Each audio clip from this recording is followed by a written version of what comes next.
morning, one and all. How are you? Can you hear me? Can you see me? How are you this fine and beautiful morning? Hello, everybody. I'm on. I think I'm on. Video play soon, it's telling me. It's lovely and sunny here this morning, says Shalini. Good to hear it, Shalini. Good to hear it. I wonder if my headphones are on. How they're supposed to be. Apparently not. They should be now. Hello all. Hello. Good morning. Good day, everybody. All's tickety, says Super Lisa. Sunny but cold. I've just put on the heat in. Maybe need to zoom cameras out. Okay, let's see. Where are we? Let me have a look at this. Is it all in a bit close? Let's have a look. Maybe it is. Let's have a look on here. This should be okay, oddly enough. Is that not? How's that looking, everybody? Bit by bit, we will get there, you know. Bit by bit, we will get there. Oh, yes, we will.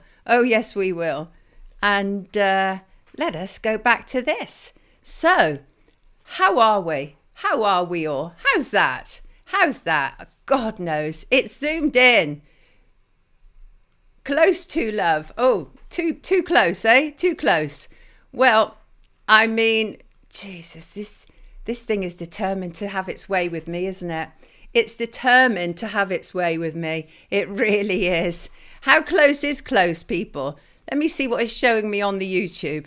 It is close, but we might have to go with it. From chin up, Sonia. You've got me now, right? Get your chin in the frame. Sonia, make the camera closer. You're being funny. You people are being funny, right? I think we're all right. We're going to keep it. Move the chair back a mile or so. People, nothing wrong with this. Thank you. I'm going with it. I absolutely am going with it. So, how are you all? Are you fine? Are you fine and dandy? How is life treating you all? This is like when you're with those people who have no understanding of personal space. Yes, well, you might have to get used to it, people. That can work now. Good now, apparently. Right, excellent. Isn't it hilarious? I've got all these directors. I don't mind. I kind of like it, to be honest with you. It kind of makes us all as one, right? It makes us all as one. Yes, it does. Thank you, beautiful people. I appreciate that. How are you today? It is Friday, the 13th of September, 2024, 0903. I don't actually think it's as bad luck as they tell us, right? Oh, Shalini, is work driving you mad? But hey, what's new? Yes, it's fine. Sonia called me a doll yesterday, funnily enough. Yes, when we were doing one of these checks. Yes, absolutely. And how are you all, though? I actually, when I went out into the garden this morning, I could not believe how parky it was. Wait, who's on a sun lounger in Parga? What is going on here? Is this Jenny from the block? Jenny, you're not really Jenny from the block, are you? Make sure you all have chat on rather than top chat. Unlucky for some, says London Lady. Oh, sorry to hear that. Very sorry to hear that, people. Right, what is coming up? Let's see. Sheila Show for the people. Great dancing with a teacher as a pupil ran in, smiling, watching us. I like the sound of that. Craig is turning into Neo, apparently. Marie is already having a great day. I'm great today, says MK. Love that. And what in holiday? How dare you? Shalini, didn't you just return from a trip yourself? I mean, didn't you? Isn't that? Come on now. I'm pretty sure you did, but that was probably a business trip, wasn't it? Right, let me see what is coming up today for us. Wonderful people. First of all, first comment, EB, greetings from Costa Rica. Good morning, EB. Looking forward to the show. And a new dawn. Hi, Sonia. Could you do a breakdown explaining the great replacement theory? We can do that. And Robert said, keep up the fine work, Sonia. God bless you. And God bless you too, Robert. And this morning, the Curly crew. Greetings. Just wanted to say hello from me and my two curly kids. We're listening to Monday on Catch Up while getting ready for school. Kids will listen to today's show live, to today's live tomorrow. They love watching you. We love that. Bring all ages round here. And it's never too early, is it, to educate our little ones. What's this? You seem to have got on top of your sound levels. Sail away I have, but also I've got on top of my sound levels, but I haven't necessarily got on top of my visuals. But look at the improvement in quality, though, on the imagery. So I'm going to get a scratch card today. I've got a feeling something good's coming, says Craig. I see. Right, let's have a look what's coming up on our show today. This week, a deep miscarriage of justice is finally overturned concerning a man with learning disabilities. For 33 years, Oliver Campbell was wrongly convicted of murder. This week, the Court of Appeal ruled that it was an unsafe conviction and finally quashed it. If all goes to plan, Ollie should be joining us at the end of the stream today. I sincerely hope so. That would be lovely. I was one of the journalists who supported Ollie. I interviewed him first, I think, about 4 years ago. It's 33 years that man has had to wait for justice. Absolutely horrendous. And of course, the poor man, Baldav, will never now receive justice. Awful, awful. And by the way, I'll be joined by Dr. Michael Norton, a man who knows a great deal about miscarriages of justice. And also, did you realise we have been plunged into a new political and social system, but without our consent? We have. Richard Jeffs will be joining us later to explain in full what that actually means. And statistician Nigel Jacklin, he was investigated 12 times in 6 years over a neighbourhood dispute. An exclusion zone was placed around his home. All charges were dropped this week. But what does Nigel and Sheila Jacklin's story tell us about British policing? And while Ukraine is said to be preparing to attack inside Russia this weekend, the British government has the British government have spat all over our elderly, metaphorically speaking, of course, to make sure that Zelensky has plenty of money to continue his proxy war. And as Lucy Letby's inquiry goes through its first week, it's fairly evident which direction this one is travelling. And the inquiry chair is not impressed with people asking questions. Tough. And a French court has awarded Brigitte Macron damages for being called a transgender. But what about a groomer? Because we all know that one is 100% true. And there's so much more on today's show. Do not go anywhere for the next 2 hours at least. And if you have to, then try and take us with you. Because you know why? We do news differently around here, because someone had to. And welcome to the UK and to all our viewers and to our overseas viewers. We have entered dystopia like never before. Oh yes, we have. They've been literally, like this week in the Houses of Parliament, they were doing their various votes to strip elderly people of the winter fuel allowance, while at the same time Foreign Secretary David Lammy was in Kiev promising Zelensky 600 million plus. Absolutely horrendous. But the thing is, what are they hiding from us? What is the British government hiding from us? Because Rachel Reeves, who is the Chancellor of the Exchequer, is now refusing to release any more details on this apparently 22 billion black hole. The UK Treasury is refusing to provide key details of this apparently 22 billion fiscal black hole that Chancellor Rachel Reeves claims to have discovered. And you know what it really means when they can't supply us with any information or evidence, don't you? We all know what it means, right? They're pulling a fast one on us. Yes, we know they are. Yes, we know they are. Absolutely we do. And they disgust me. They disgust me with every part of my being. And here's somebody that I want to bring on who doesn't disgust me, who I have great admiration for. And let's bring him on right now. Let's get cracking on our show. We've got a busy one. And let's hopefully everything is working tickety-boo. Good morning, Michael. Morning. Whoa! Everybody, we've managed to get Michael up. Michael, we've got a new system. I've been having all manner of headaches, but we've got you and I can hear you and it's fantastic. Everybody, Dr. Michael Norton. Lovely to have you with us, Michael. How are you? I'm very well, thank you.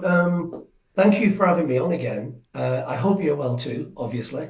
I, But I'm, yes, but, go on. but I just know how short we always are for time, and I've been up this morning since before 6 o'clock, and I've been trying to sketch out an article about what you want to talk about today about Oliver Campbell. Partly. Hello? Did I just hear you then? Yes, about Ollie, and hopefully, God willing, he'll also be joining us at the end of the show for a very brief time, but just for me to catch up with him and check how he is. But yes, Oliver Campbell, I just introed on that really. Right. 33 years. Can you hear me, Michael? I can hear you, yeah. 33 years he's waited for justice. You are a powerful advocate for those who have been mistreated by the judicial system and who Yeah. may have been subject to miscarriages of justice. You are, of course, reader in sociology and law at the University of Bristol. Take it away, Michael. What do you want to say about all of this? Well, one of the things that strikes me is there's a kind of celebration, we're kind of supposed to celebrate justice because this man's had his conviction overturned, right? But, Oliver Campbell himself is going to say to you that there is nothing to celebrate when it takes 33 years to overturn, I think, a relatively easy miscarriage of justice case to overturn. So some of the things I've been looking at today in terms of this article I'm writing is that you've got someone called Gisliger Johnson, who's right at the heart of the overturning of Oliver Campbell's case.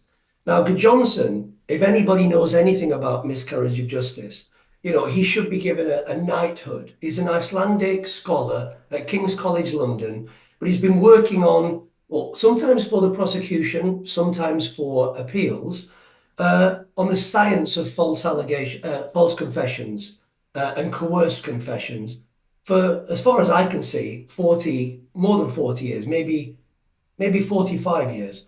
And Johnson, his kind of career in miscarriage of justice that I've been able to trace today goes back to Judith Ward, goes back to the Birmingham Six, goes back to the Guildford Four, goes back to the Cardiff Three, goes back to the Cardiff Newsagent Three, Ian Lawless. There's a whole list of cases spanning 35 years that Johnson's been involved with. Now, the CCRC was set up right off the back of the Guildford Four and the Birmingham Six cases. And in those cases were predominantly false confession cases. There was no evidence against the Birmingham Six or the Guildford Four that was reliable other than their confessions. They confessed to it, they must have done it. And Johnson used to work with somebody called James McKeith, and he worked with him from about 1980 until James McKeith died, who I kind of met several times in 2007. So McKeith became a commissioner at the CCRC. And during his reign at the CCRC, some of the cases I've just mentioned were overturned, including the Cardiff Three, the Cardiff Newsagent Three, because he and Johnson had worked on those cases and they knew the vulnerability of these suspects. Now, there are people, I don't think many of them will be listening to your programme or watching your programme, who think, well, if someone confessed to it, right, they must have done it, Yeah. even if it's a breach of the Police and Criminal Evidence Act, or even if they're a vulnerable suspect. People just think that people wouldn't confess to something that they didn't do.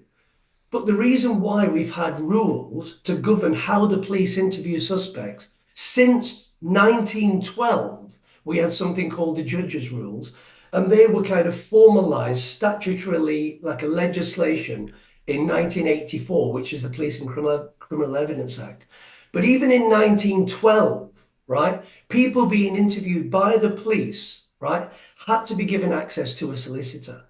So what you've got with Campbell, you've got Oliver Campbell not being given access to solicitors. He's brain damaged. He's interviewed 14 times. He doesn't know if he's coming or going. He's not allowed to go asleep.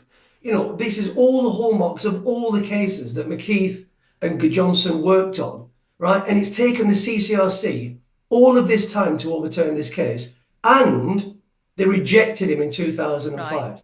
I can't believe it. This is a textbook disaster, isn't it, really? That Ah, is the ah, reality. You're absolutely right. Where is the justice after 33 years? It's just absolutely horrendous. And the thing is, there were plenty of opportunities to make good on this. Why is there such a reluctance, Michael, for the British establishment to accept when it makes an error? well, I think, I used to wonder about that a lot. And, I've been critiquing the CCRC for nearly 25 years. And people always used to say when I first started to critique the CCRC, because I looked at its structures and I go, the way that this thing is structured, it's going to reject innocent people. And this should also worry your viewers and listeners, it's going to refer, because it worries me, it's going to refer the cases of people who are rapists and murderers, because it doesn't care about innocence and guilt. It's all about procedures. Well, justice for me is about truth, right? And it's about innocence. It's not about guilty people getting away with it, right?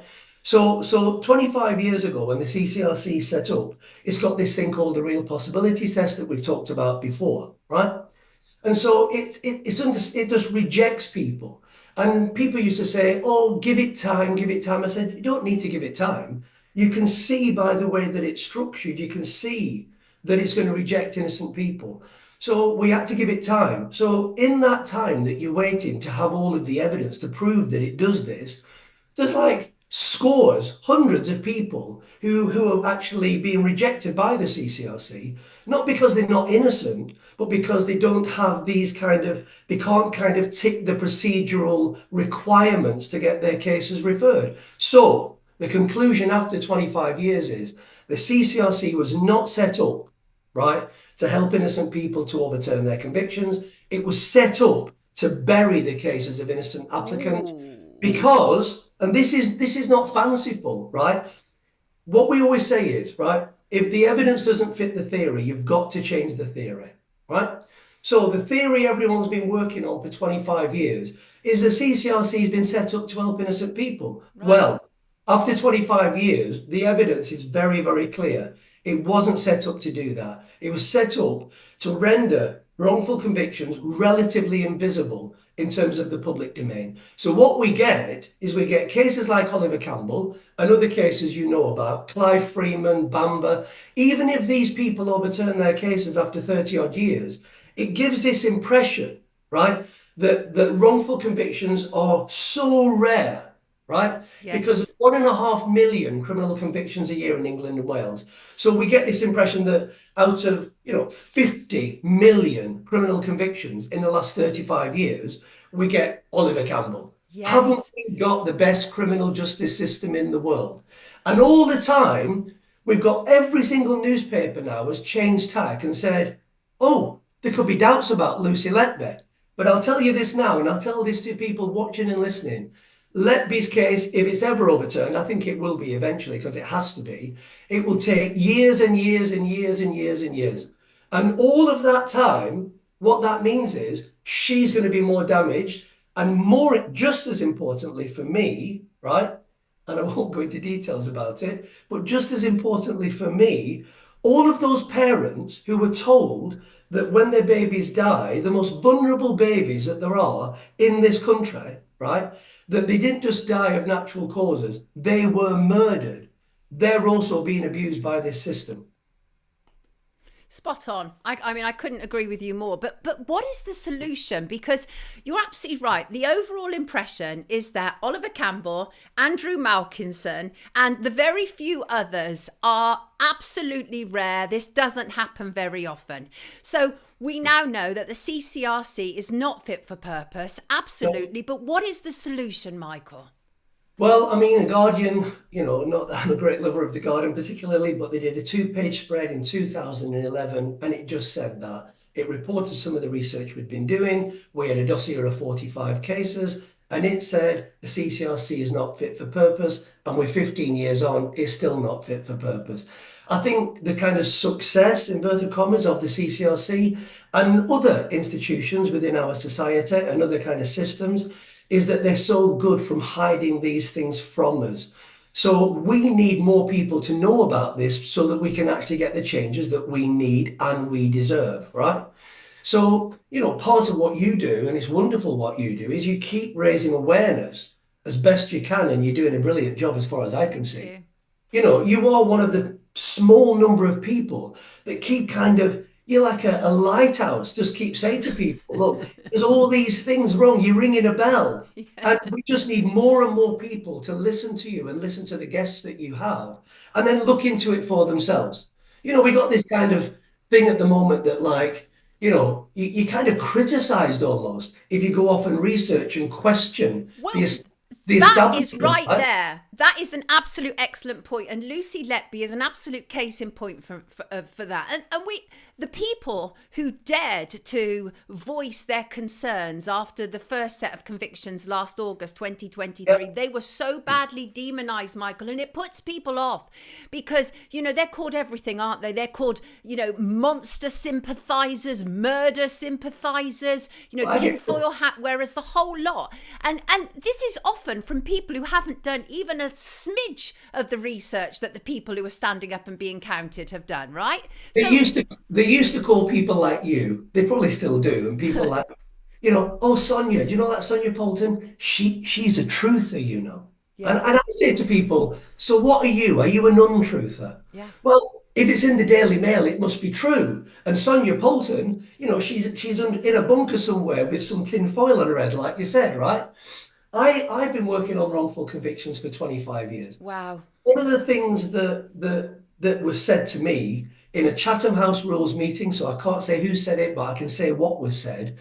I don't know why I met with them on those terms, but you do get information that's useful. Mm. And so there was 12 of them, and they represented all the different agencies of the criminal justice system.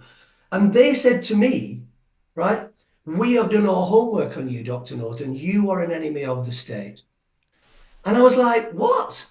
Because I'm raising awareness that you want to, well, you say you want to promote truth and confidence in, trust and confidence in the rule of law, but I'm actually showing that we shouldn't have such trust and confidence. And though therefore I'm an enemy of the state, I said, we're troubleshooters, we're not troublemakers, right? We're trying to fix this situation so that all of the citizens of this society are safer or have better lives, right? But you see us as the enemy when actually you're the enemies because you're the people who can do something about this. All we can do is provide diagnostic analyses of what's wrong with the systems, right? But you're the people who have the power to do something about it. If anyone's an enemy of the system, they are the enemies of the systems that govern our lives.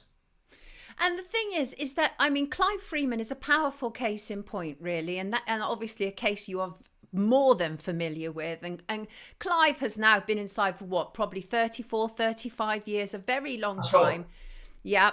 And if he had have said, okay, I'm guilty a very long time ago, he'd be out by now. But because he's refused to say he's guilty, because he's not guilty, they've kept him inside. That's also a backward system, isn't it?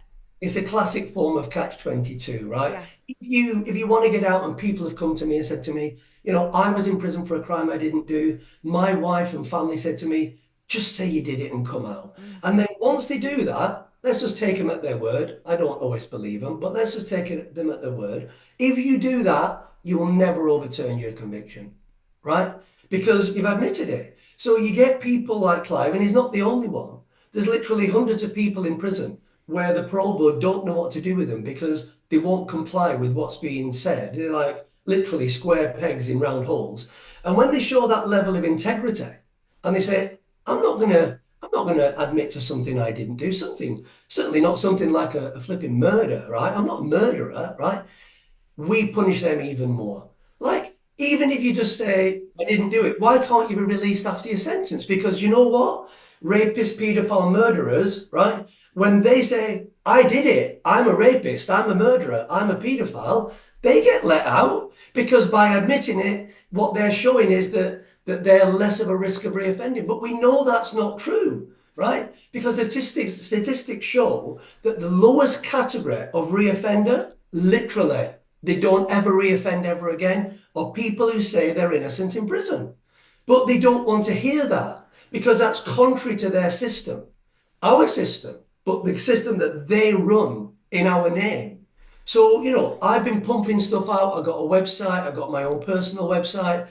I've written over 100 articles on this. If you think I'm wrong, challenge me. But anyone who reads my stuff, I don't think you can argue with it.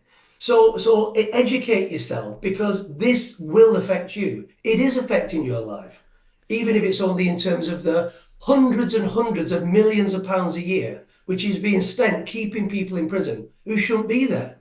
I did this analysis in 2005, submitted it to the government. They did nothing about it. Goodness They sake. don't want to know. We've got to make them know. We have to make them know. And the thing is, we're seeing it all happening again with Lucy Letby. The Thirlwell inquiry is open this week. And one of the first things that Lady Justice Thirlwell does is to attack those who are asking questions about the conviction. And then yesterday, you know, some people who are representing the families also come out and say the same thing, how our questions are hurting the families. The aim is absolutely not to hurt the families. But as you so rightly say, Michael, justice is not served and the families are ultimately hurt if the wrong people are imprisoned. There's been some analysis done in America. We can't do this analysis here because they won't give us access to the information. But in America, half of the people who've been exonerated with DNA evidence, factually, actually innocent, right, of rape and murder, right, half of those people, in half of those cases, they've been able to actually identify the real murderer, right, and rapist. And they've looked into those cases and they've looked at all of the extra murders, rapes, sexual assaults, other offences that they've done while the innocent person's in prison. So we have a victim statement on our website and we just explain, you know, we don't want to cause more harm to the families of the victims of crime. Right. But we think it's essential that all claims of innocence are taken seriously because you might actually be, you know, pointing your kind of hatred at the wrong person. And you may be contributing to hurting someone who is actually the victim of a wrongful conviction. So, you know, we have to do this sensibly and nobody wants to hurt victims of crime. But you can understand why these families of these babies that died, they're being weaponized against people who are asking questions. And so we should never be afraid of asking questions. My wife says if I die before her, which is very, very likely, she says she's going to put on my grave, he didn't know his place. Well, you don't know your place either, Sonia. I love that. And none of us should know our place, right? We should be that little boy, right, in the Emperor's New Clothes. Yes. We should always ask the awkward questions.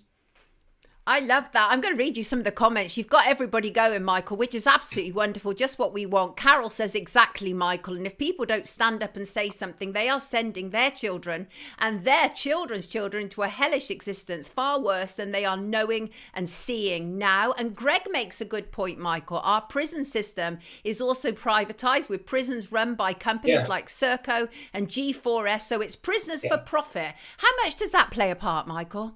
Absolutely. I mean, increasingly, you know, what I argue elsewhere, I mean, it's more kind of social philosophy. It's not like the practical work I do on cases. But, I mean, this might be a bit left field for you, Sonia. It might be a bit left field for some of your viewers and listeners. But to me, you know, I remember a time where, you know, I come from a working class background. All my family worked in factories. And literally the streets, it was like a Lowry painting. The streets were full of people at 6 o'clock in the morning going on the 6 till 2 shift, the 2 o'clock in the afternoon, and then, you know, all the time. And what's happened now is all those industries have gone. You know, the mines were closed down, the factories were closed, manufacturing was outsourced to other countries. And people in this country, I mean, there's 10 million people who don't have a job in this country out of the 40 million who are eligible for a job. We're told unemployment is 4%. It's actually 25% of people eligible for a job can't find one, but they don't qualify for benefits, so they don't get calculated, right?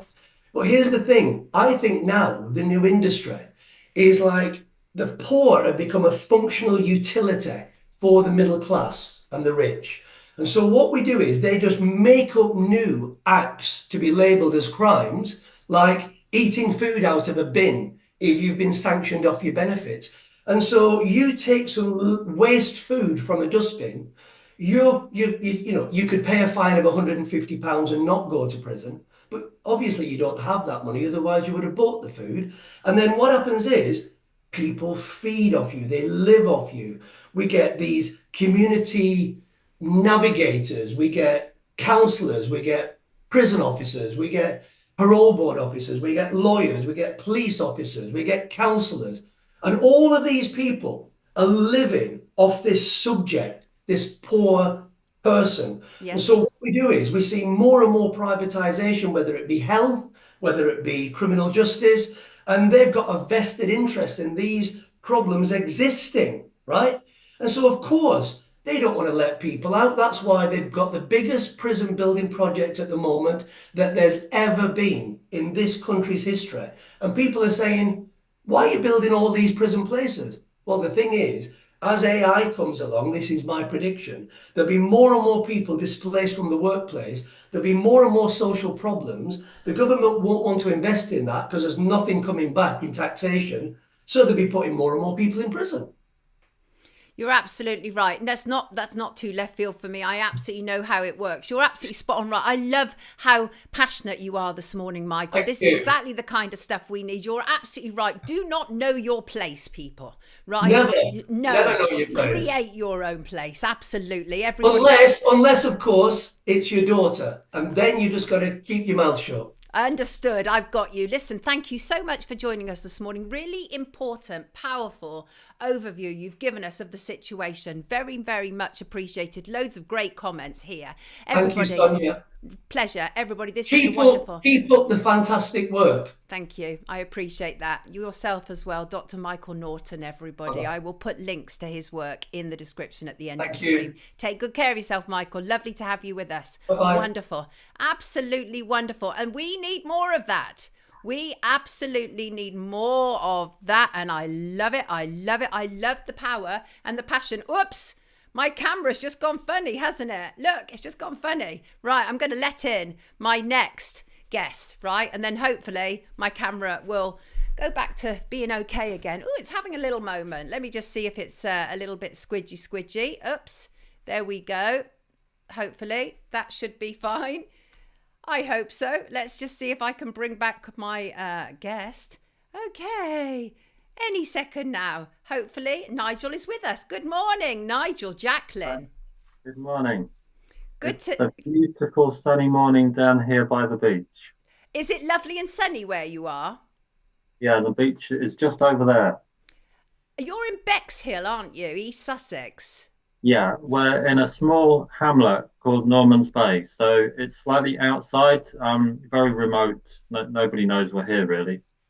Right. So look, let's have a look at this. Nigel Jacklin, of course, has been with us before. In fact, he recently reported from outside a hearing to do with a cop, Perry Lathwood, who is actually also, funnily enough, part of this story that Nigel is about to reveal. But this week, Nigel was... all charges against Nigel were finally dropped. Let's have a look at that. You've been investigated 12 times in 6 years. Are you such a baddie, Nigel? Is that the case?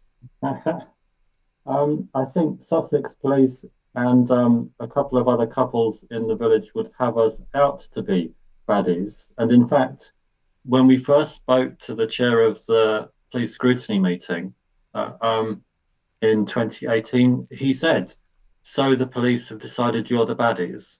But I do not believe it to be so. Wow.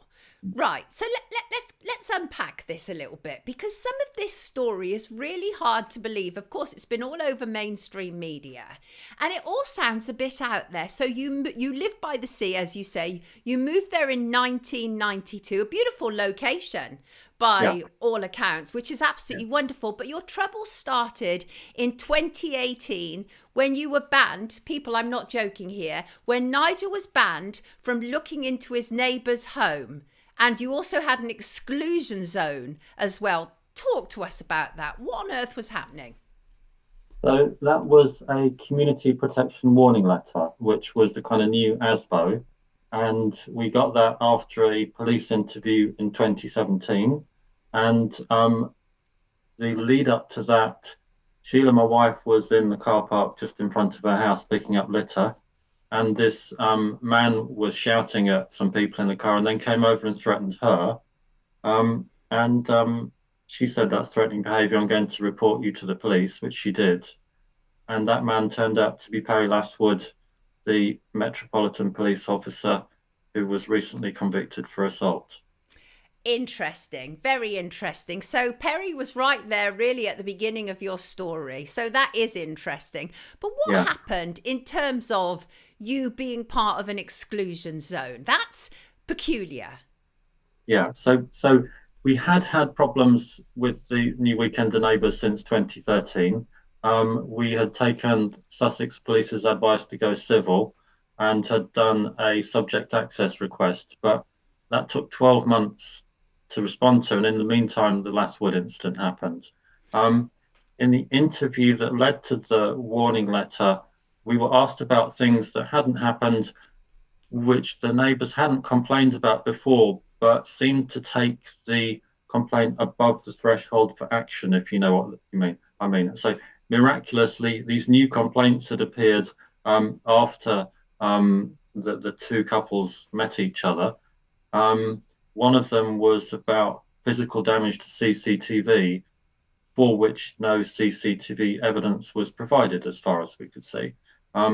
So the allegations were that when my wife sat on the beach or was on the beach praying, and I looked towards her, in my case, I was allegedly staring into their property. Whereas in fact, as the chief inspector who we spoke to at the time recognised, I was standing facing my wife, hanging around whilst the dogs did their business, and just being with my wife on the beach. This sounds really weird and very petty, but there's more to it. In 2019, your wife went to court for praying, right? Yeah. It was Yeah. thrown out. There were 900 CCTV clips of her. Is that right? Yeah, so essentially we can't get out of our house without being recorded by our neighbour's CCTV. And when we go to the beach in the dark, we can't get there, we couldn't get there using a normal route without their motion detector lighting going off. And in fact, when the warning letter was lifted, we challenged it in the court. One of the things I was interviewed about was I had videoed the neighbour's new motion sensitive light at 12 o'clock at night. And I recorded it because as you walked past it to the beach, one of them went, "Warning, warning, warning, you're being recorded by CCTV." And the other had dogs barking. So the allegations were that me filming their CCTV whilst they were asleep in London caused them alarm and distress. I mean, because that's the interesting, isn't it? We're talking about weekenders, not people who are there permanently, right? Which is obviously Correct. something that irritates many of us, because oftentimes there is a real issue with people who just buy properties just to be there at the weekend because they're not kind of being part of the community and all those different things. But in July 2023, you reported harassment, right? Yes. So we both went to the beach. I always go to the beach with Sheila now because she's been abused, attacked, and harassed by people. The first one to do it was Lashwood. I went down the beach with the dogs, and whilst I was out of sight, the weekenders came and surrounded Sheila and were filming her while she was praying. God's sake. I came back up and said, "Have they told you to go away?" And she said, "No, I told them to go away." And then they started abusing us, denying the validity of the court case. And then he said, the man's a clinical psychologist. He said that Sheila was mentally ill. And I asked him about his GMC accreditation, of which he has none. This is such a curious story, and obviously, as it's gone on, it's become apparent that there's so much more going on. And then you say in September you were throttled, you reported it, and then found out Yes. that you were being investigated. Yes, yes. And that all happened in front of our neighbour's CCTV. So this time there were 400 clips of us going to the beach. And in the evidence that we got, excuse me, there was a clip of this person, this woman who I allegedly assaulted, knocking on the weekender's door. So that's prior to the assault. And and then there's 3 minutes that are missing, and then there's a period after it. There's a minute after it where there's 5 people standing around, none of them sort of comforting this woman who I allegedly throttled, and so the cops didn't seem to think it was odd that the 3 minutes of CCTV in which the alleged assault happened was missing. For goodness sake. But fortunately, because we've been harassed so many times, I had just kept my phone on audio record. So we have the bit where the woman shouts at my wife, "There's no wonder the whole village wishes you dead." And everything else is just completely inconsistent with the accounts made by the other 5. So there is no way they could have found me guilty. And now we're just waiting to see. We've got to wait and see whether the police will take any action on the basis of the complaints that we've made. What a miserable situation. Nobody wants this. Nobody wants to have a situation where they're at war with their neighbours like that. Presumably you didn't move to such an idyllic place in order to have these ridiculous arguments, did you? Yeah, and when we moved here, in fact, so Ted, the fisherman who ran his boat from in front of the house, was really welcoming, and that was one of the reasons why we decided to buy the place, and everybody was very friendly. But when all of this happened in 2018 and we were in the newspapers, the Weekender's previous neighbour contacted us and said that they did the same to her. So maybe there are people who get off on this kind of thing. And we've spoken to another family who have been on the receiving end of their whatever. So we're at least victims number 3. Yeah. So something is definitely wrong there. And of course, there's this theme of Met Cop Perry Lathwood throughout it all, right? Which is why you were not entirely surprised about his conviction the other week, right? And as you say, he and his wife moved into the village, right? And you say threatened your wife, October 2017. You reported him, then he reported her. Has this gone backwards and forwards? So out of the 12 investigations, so the Lathwoods appear in most of them, either as co-complainants or people who appear in the unused evidence trail that you get when you're in. But the worst one was, so actually this is the IOPC response to a Metropolitan Police professional standards complaint I made about Lathwood from 2019. And shortly after this complaint concluded, we had a police raid on our house, and they bashed the door down, and they actually took this folder. They went through all of my files and things, took this, and they took our laptops, phones, and evidence bundles and equipment that we were using to record harassment by Lathwood. Kept them for 14 months, then just said you can have them back. No further action. This is absolutely horrendous. So you've just been subject to this for an extended period of time, and then you get to court. It should never have gone to court. What a waste of time and money and resources, right? Yes. And I mean, the amount of stuff that our barrister and lawyer had to go through. I mean, there's these sort of there and not there videos. So they've got videos of allegedly the days when Sheila's praying when they are there, and days when she's praying when they're allegedly not there. We've no idea whether they're there or not there. But you know, your wife has been reported 4 times, investigated 4 times for praying on the beach, for goodness sake. Correct, yeah. And in Hinduism and with a lot of things that you establish a sacred space. And so she has been praying at that location since we moved here. And so therefore, as Satish Sharma, who's the senior authority on Hinduism in the UK, pointed out in his submission, the place that you go to, you invest in it, and over time it becomes more important.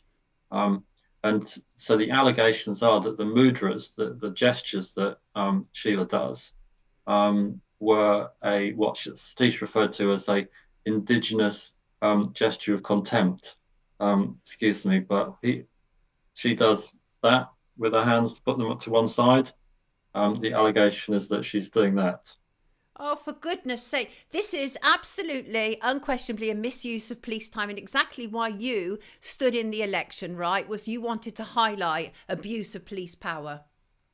Yeah, and we think it is mostly abuse of police power. The community protection warning letter was issued by Rother, but in fact, they then told us that all of the work was done by the police, so it was their fault. But yes, it's the police, different inspector each time. We've caught one of them being abusive, which he obviously denied, saying his colleague would back him up. So we sent the recording of it to the chief inspector, who naturally wasn't able to download it. Right, I see. I get your point. How are you feeling now? How are you and your wife feeling now? Relieved, I should imagine. Yeah, but we're slightly tired. I'm sure. I'm sure. It's very We draining. The process is the punishment largely, isn't it? And so we went for lunch with the kids who were there at the trial, and we went for dinner at the Grand in Eastbourne yesterday to sort of have a nice time. But yeah, this is completely unnecessary. We should just be able to go to the beach near our house, not being filmed by CCTV. And they also put a floodlight up. After the 2019 case, the first thing that happened was the weekenders installed a great big floodlight, such that when we go to the beach, it comes on and lights us up in a environmentally sensitive area. It's absolutely insane. I am very relieved to hear it's all thrown out. You should never have been put through this in the first place. And please keep telling us your story, because lots of people can relate to this in the comments. And I think absolutely, was it absolutely average? You said you're going to be. Thank you, Nigel will be on my channel explaining this story in full soon. Brilliant. Paul Cardin says, absolutely brilliant what you're doing. And so say all of us. But Nigel, let me just bring you on to something slightly different before you leave us today, because I know that you've shown an interest in it. And that is the convictions of Lucy Letby. Why do you have an interest in this case? So I wasn't following it, but Sheila trains as a doctor, and so she worked in neonatal wards during her training. And what she said was that they're very different. These are not normal babies. It's quite unusual. So that some of them do sadly die because they're very, very young and small. And then I saw Richard Gill, the statistician's work, and you've had him on your show. The spreadsheet of the ward rounds, and that is just a travesty. So when you approach things as a statistician or a journalist, or perhaps even a copper, you should approach it with an open mind.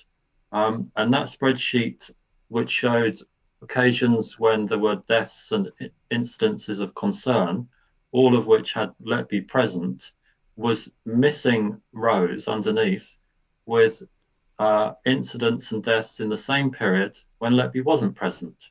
So obviously, if you look at it and you say, what are the chances of all of those things happening when Letby was there, that is infinitesimal. But actually, when you then add in the deaths when she wasn't there, there's nothing to report. And that's why people like Jane Hutton, who was the chair of the Law Scrutiny Committee, says it was wrong. That's not her precise words. But interestingly, I spoke to her half of the way through our saga, and I think she observed this is not a chance, a series of mistakes. Something else must explain this. So, we approach things with an open mind, and understanding the medical aspects of it was quite important. So let's hope it gets reviewed. Well, I think in obviously it's completely different, but in some ways it is similar as well, because obviously the Lucy Letby inquiry is launched this week, and the first thing we're being told is stop asking questions. You are distressing the victims. And it's kind of in that respect, it was almost like you were being silenced, that you had to accept a certain way of being, but you fought against it. And eventually the establishment rose up and said, actually, we can't keep pursuing these people right now. So I think miscarriages are miscarriages, however they impact people. And to a degree, I feel that you've been subject to a miscarriage. I know you've got no convictions or anything, but but many years, your life has been disturbed. Yeah, and I think what the previous guest pointed out was if they make a mistake, they won't accept they've made a mistake, right, and keep going. And in our there are a couple of other really, really serious cases that we've been told about where Sussex police won't accept they've made a mistake. And in one case, the perpetrator is still at large. And in the other case, sadly, the person passed away, we believe, whilst in police custody. Thank you for joining us this morning. I think your story is so important because I definitely sense a sea change taking place right now, Nigel. It's almost like things are becoming increasingly transparent in order to be able to enable us to actually do something about it. 6 years is an awful long time what you've been through. Hopefully this will be the end of it, right? It should be. And I think we can take steps. We are taking steps to make sure that it is.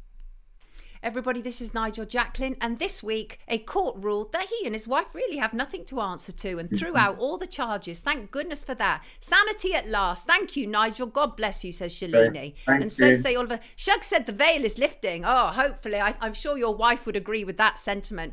Bless you, both of you, everybody. Nigel Jacklin, brilliant stuff. Standing up to the man. Wonderful. Take care, Nigel. Have a good weekend. Thank you. Cheers. Thank you for being with us. Cheers. Bye. Bye. Wonderful. I think that is phenomenal, what he's doing, what he's just done there. Phenomenal. It's so hard, isn't it, when you've got the system working against you in that way. Am I still in close-up when I come in on the one like this? Healing the Silence says, thank you so much for sharing your struggles, Nigel. May you and your wife be able to get back to peace. Andrea says, keep smiling, Nigel. On a Plane says, you want compensation. Jacqueline says, cheers, Nige. Bless you, says CJ Law. Good for you and Sheila. And that's the thing. We love it, don't we? When the little man takes on the big man and wins. I just think it's absolutely wonderful. I think it's absolutely thrilling. And I thought I have to get them on. I really do. Kath, how are you today? The people who know you know your kindness and understand. Ignore the assumed ignorance of those who don't know you personally. I have no idea what that is in relation to, but I can personally attest that Crazy Bunny is lovely. Yes, Kat, isn't it? Kat said, well, it's good to hear that the court system ruled fairly. I don't think they had a choice. I really don't think they had a choice. I think they were placed into a situation. Thank you, Soul Sound. I am quite close up. I'll get that sorted. I'm just determined not to mess with it too much, right, today.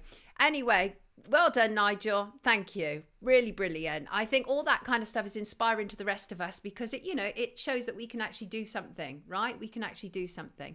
So anybody see that new Bowden ad that features Kate Middleton, William Windsor and their children and assorted Middleton family members? Well, it is to persuade us that all is flowing hair well after Kate's cancer treatment.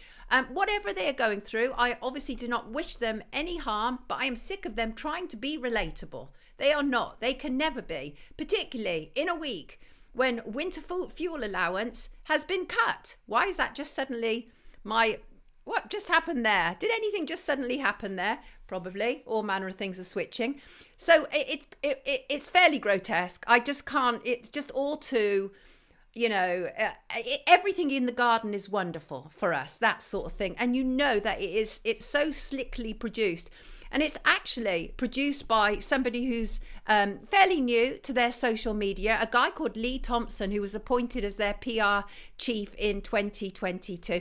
He didn't produce the video, but he is their PR chief. And his thing is very much about kind of creating an Instagram family. That's what's happening right now. An Instagram family.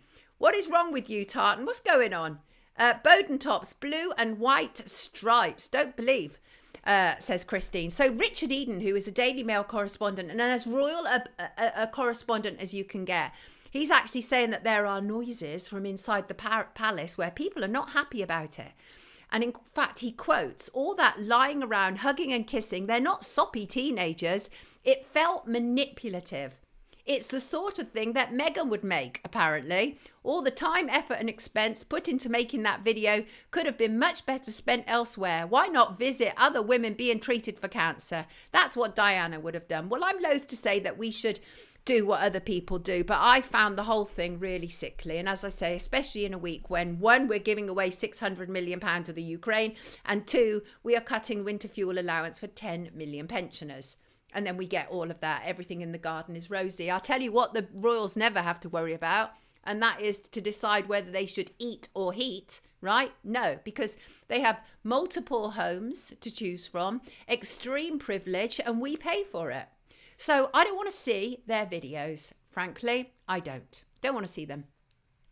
Solsan, don't believe anything about the royals, but isn't it weird that King Charles hasn't got his face on all pounds, thinking they will print William soon? He has recently. I don't know what notes they were, but he has emerged on some notes. IBR Stella said, I think the chav look would suit Kate and William. Are we still allowed to say chav? Because I think I get so confused what we are allowed to say and what we're not allowed to say. And Pink Diamond said, not sure. I have a theory about why her hair didn't fall out. Apparently you could do something called cold capping, which stops your hair falling out. For some reason, the NHS doesn't do that, though. Right, so it'd take a private hospital to do that, does it? I see. Right, before I bring in my next guest, let me just look at something else. To our Australian friends, so sorry about the fascists in your government. New legislation introduced to the Australian Parliament said it will fine internet platforms up to 5% of their global revenue for failing to prevent the spread of misinformation online. This is, of course, a worldwide push by globalists to silence people. The new legislation targets false content that hurts election integrity or public health. Excuse me. Calls for denouncing a group or injuring a person, or risks disrupting key infrastructure or emergency services. In other words, do not dare question official narratives, because we'll have ya. The bill is part of a wide-ranging regulatory crackdown by Australia, where leaders have complained that foreign domiciled platforms are overriding the country's sovereignty. In other words, a platform owned by, I don't know, Elon Musk is allowing people to ask questions about what's happening in the Australian Parliament, and they don't like it. The initial version of the bill in 2023 was criticised, so the Australian Communications and Media Authority, they were criticised for having too much power from the initial bill. But we shall see, because the bottom line is this. As Opposition Home Affairs spokesman James Patterson said, that while he had yet to examine the revised bill, and this is a good quote, Australians' legitimately held political beliefs should not be censored by either the government or by foreign social media platforms. The Australian Communications and Media Authority said it welcomed legislation to provide it with a formal regulatory role to combat misinformation and disinformation on digital platforms. Well, they could do far worse than starting with mainstream media, because if you want to find proper, full-on disinformation, then mainstream media is your go-to. In that fact, right? So, commiserations with our Australian viewers. You deserve far better. Yes, IBR. Another pandemic is far away. Do you mean not far away? Yes, Shug, I suspect it is, because absolutely no one is watching or buying lamestream media anymore. CL, let me just go back to that. CJ says, what makes that family so special, really? Are they divine? Lol. No, divine they ain't. And Kat said, we have to discuss things in order to have a belief. Good point. How do we find out what we ultimately think and what we should ultimately do unless we thrash things out? But they don't want that. Remember what was said during COVID, right? Which was essentially, you listen to us and you ignore everything else that is being said to you. Do you remember Jacinda Ardern? She did that, didn't she? That was like the Ministry of Truth in New Zealand, but everywhere else as well. I can't just say that she was solely responsible for that behaviour, because there were so many other people as well. But I remember that. I absolutely remember her doing her Ministry of Truth conversation. Let us bring in our next guest. I'm sure I can organise that without too much hassle. Let's give it a shot, shall we? Let's give it a shot. There he is. He's already with us. Hello, Richard. Hello, Richard. Hello, Richard. I've got no sound at the moment. I'm just trying to work out what's going on. Well, we can hear you beautifully. So, Richard is actually. Let me just talk to the viewers while they're. I'm not sure what's going on. Don't worry. I'm sure it will work itself out. We can hear you perfectly. Yes, we can. Jan C. Nicola Charles, Neighbours actress, will be good to interview about Australian politics. Oh, interesting. How's that for you, Richard? Can you hear anything now? No, apparently not. Well, let's sincerely hope we can get Richard on, because it would be very disappointing all round. Richard was mentioned to us the other week by the very lovely Sandy Adams. And Richard, hi Richard, we can hear you, says MK Ultra. Yes, we can. We can hear Richard. Richard formerly worked in broadcasting for ITV as a director and producer. Thank you, Chella. Can you hear us, Richard? I can now. Can you hear an echo? I've had to switch to computer speakers. That's perfect. Wonderful. So thrilled to have you with us. Let's start this again. Richard formerly worked in broadcasting for ITV as a director and producer, and worked on current affairs programmes such as Panorama. You left there to become a tech entrepreneur. You created a freelance platform called Yelo, and that is essentially what's led you down this insane rabbit hole, Richard. Right? And you've made a documentary about stakeholder capitalism, but it's called Stakeholder Communism for very good reason, as you're about to explain to us. And as I say, you are an investigative filmmaker. And what you're here to talk to us about is this 10-year shift from what was formerly known as shareholder capitalism to stakeholder capitalism. Take it away, Richard. Tell us what's going on here. Thank you, Sonia, and thank you for the invite onto your show. Yeah, so for the last 2 years, I've been working on a new series of documentaries called Stakeholder Communism. Back in 2020, I produced a documentary called The New Normal, which was the first one to investigate the World Economic Forum, the Great Reset, and you might have heard all of those politicians parroting Build Back Better and the Great Reset. A lot of that came from the documentary I made back then. And then I went away for a year or so just to try and get my head around what's going on in the world. And I realized that this is a 10-year transition away from shareholder capitalism, which we have here in the West at the moment, or did have before 2020. That's also known as free market capitalism. And it's a 10-year transition to another political system called stakeholder capitalism. So the founder, as I quote Klaus Schwab, the pioneer of this political system, Klaus Schwab is the executive chairman of the World Economic Forum. He designed this new political system over 50 years ago when he was being mentored by quite a well-known dictator at the time, Henry Kissinger. And it was late 60s when the Cultural Revolution was happening in China, which was China's 10-year transition to full communism. And they essentially designed this new political system as a way to replace the two existing political systems that are used around the world, to have this new global political system with one government, which is essentially the World Economic Forum. So Klaus Schwab claims or proclaims to have set up the World Economic Forum 50 years ago to enact stakeholder capitalism around the world. But for the past 50 years, he's been unsuccessful in doing so. That was until 2020 when he had a new plan. It was called the Great Reset. And the Great Reset is not only the name of his plan, but it's also the name of our 10-year transition to full stakeholder capitalism by 2030. So we're halfway into that transition nearly. And everything that you see happening around the world from 2020, all of the crazy events, crises, and the strange things happening in with the movements and so forth. It's all related to our transition to stakeholder capitalism.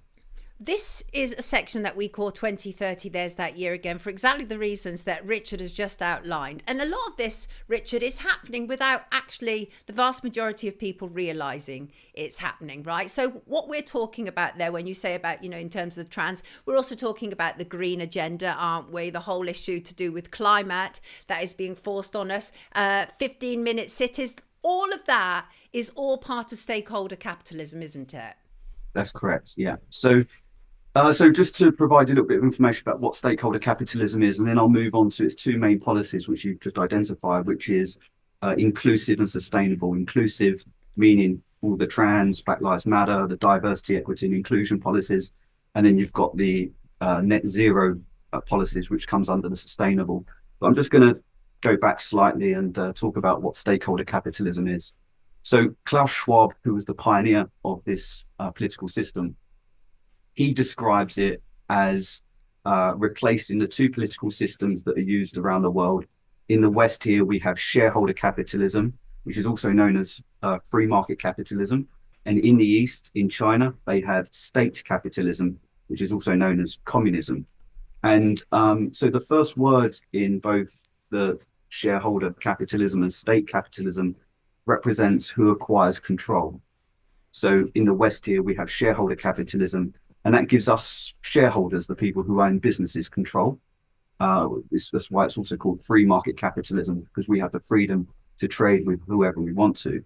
And then in the East, it's state capitalism, and that shifts control to the state. So state capitalism, or Chinese communism, is an authoritarian political system. And then in his book, Klaus Schwab explains that from these two systems, we need a new political system that acts in the interest of all people on the planet. And I'll come on to that about people and planet part in a minute. That's the slogan of stakeholder capitalism and part of the propaganda that's trying to get us on board with this transition. But essentially, stakeholder capitalism shifts control away from shareholders to the stakeholders. So who are the stakeholders in this? So the stakeholders are the propaganda, again, in his book, and the rhetoric that's quite widely understood throughout the corporate sector, where a lot of people know what stakeholder capitalism is and want this new political system. They're told that we are all stakeholders in this transition. So this transition, as you've identified, is happening undemocratically and discreetly. Is a political system that provides us shareholders, all of us shareholders, stakeholders, control under this new system. But obviously we can't all have control. We can't all make decisions under this new political system. Therefore, hidden away in a World Economic Forum blog, Klaus Schwab explains that his key stakeholders will be the ones that make decisions on our behalf. And they are the heads of Fortune 500, or most Fortune 500 companies, all G20 countries, including China and Russia, and NGOs such as the World Health Organization, the UN, EU, etc. So they've created a conglomerate of elites who are exclusive members of the World Economic Forum, and they will have control. And Klaus Schwab alleges that all his stakeholders, all his key stakeholders are people and make use of the planet. Therefore, they should be incentivized to work in the best interest of all of us. But Richard, this all sounds so lovely, doesn't it, really? And that's the whole thing, isn't it? They always dress it up as that. It's like, this is all about us coming together and being as one, whatever. Petals in our hair, all kind of, holding hands, all the world is happy, all that sort of thing. But it isn't at all. This is a whole new totalitarian system, isn't it? That's right. So whenever you transition away from free market capitalism, there's only one way to go. That's increased authority. That's it. If you've got free market capitalism here in the West, and we have control, then you remove control away from the shareholders. You shift to an authoritarian political system. And like with every transition away from free market capitalism to an authoritarian political system, such as what happened in the Cultural Revolution in China, people, it only works by indoctrinating and brainwashing people to want it. So a small government, a small handful of people who have control, they can only get millions of citizens to transition to this new political system if they want it. Otherwise, everyone would, push back and overturn the government and say, we don't want this. So people are manipulated into wanting it. And that's done with standard propaganda techniques.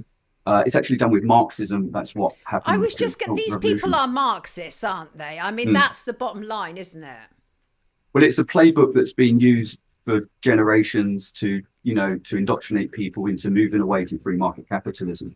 So the idea is to say that a subset of the community are oppressed, and encouraging them to join social justice movements and rise up and overturn free market capitalism in favor of communism. So during the Cultural Revolution, they used the Marxist idea to indoctrinated the young working class to believe they were oppressed. And then they joined the Red Guards, and then they overturned capitalism in favor of communism.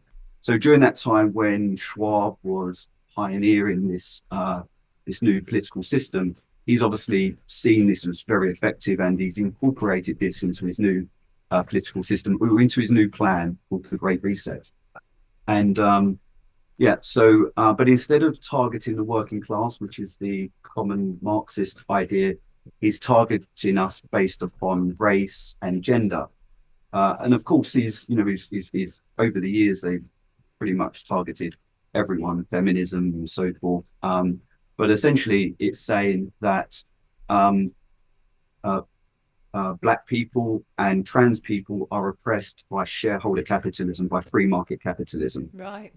And they've been indoctrinating the young throughout the education system, primarily by saying, all with these ideas, critical race theory, which is targeting Black people, and then gender identity, which is targeting. And with the gender identity, it's quite an interesting one, because they're saying you're born into the wrong body, okay? Therefore, you can be whatever, you are whatever sex or that you believe you are, and if anyone tells you otherwise, for example, you should be able to take part in women's sports. You should be able to use female toilets because you are a woman and you've been born into the wrong body. Right. And if anyone objects to that, then that's evidence that you're oppressed. They are the oppressor.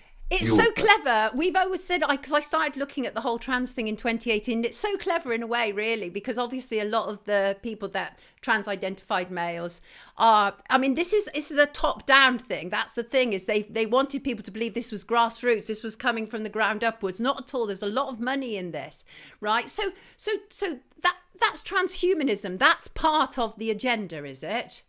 Well, transhumanism is the integration of technology into humans, but this is gender identity policies. Right, got you. Yeah. But it's easy to move from one to another once you've got a holding, right?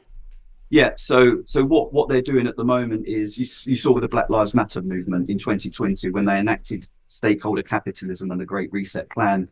The idea was to get everyone to believe that Black people were oppressed by shareholder capitalism, and encourage them to join social justice movements such as Black Lives Matter, who are self-proclaimed Marxists. Alicia Garza was educated by Klaus Schwab in his Young Global Leaders program. That's Klaus Schwab's indoctrination program to indoctrinate people into the inclusive and sustainable ideas.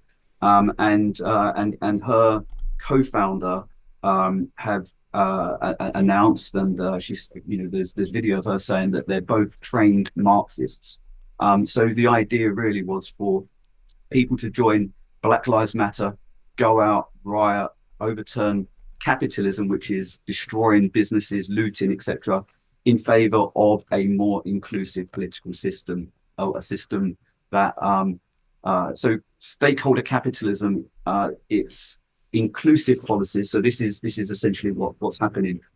They create a crisis, which is Black people are oppressed with Black Lives Matter, trans people are oppressed, and in order to solve this problem, we need to transition to a new political system that's more inclusive. And maybe, so it's happening mainly in the economy. I call it a political system because what happens in the economy inevitably affects the Sure. society too. But it's an economic shift essentially, and in the economy they've enacted diversity, equity, and inclusion policies.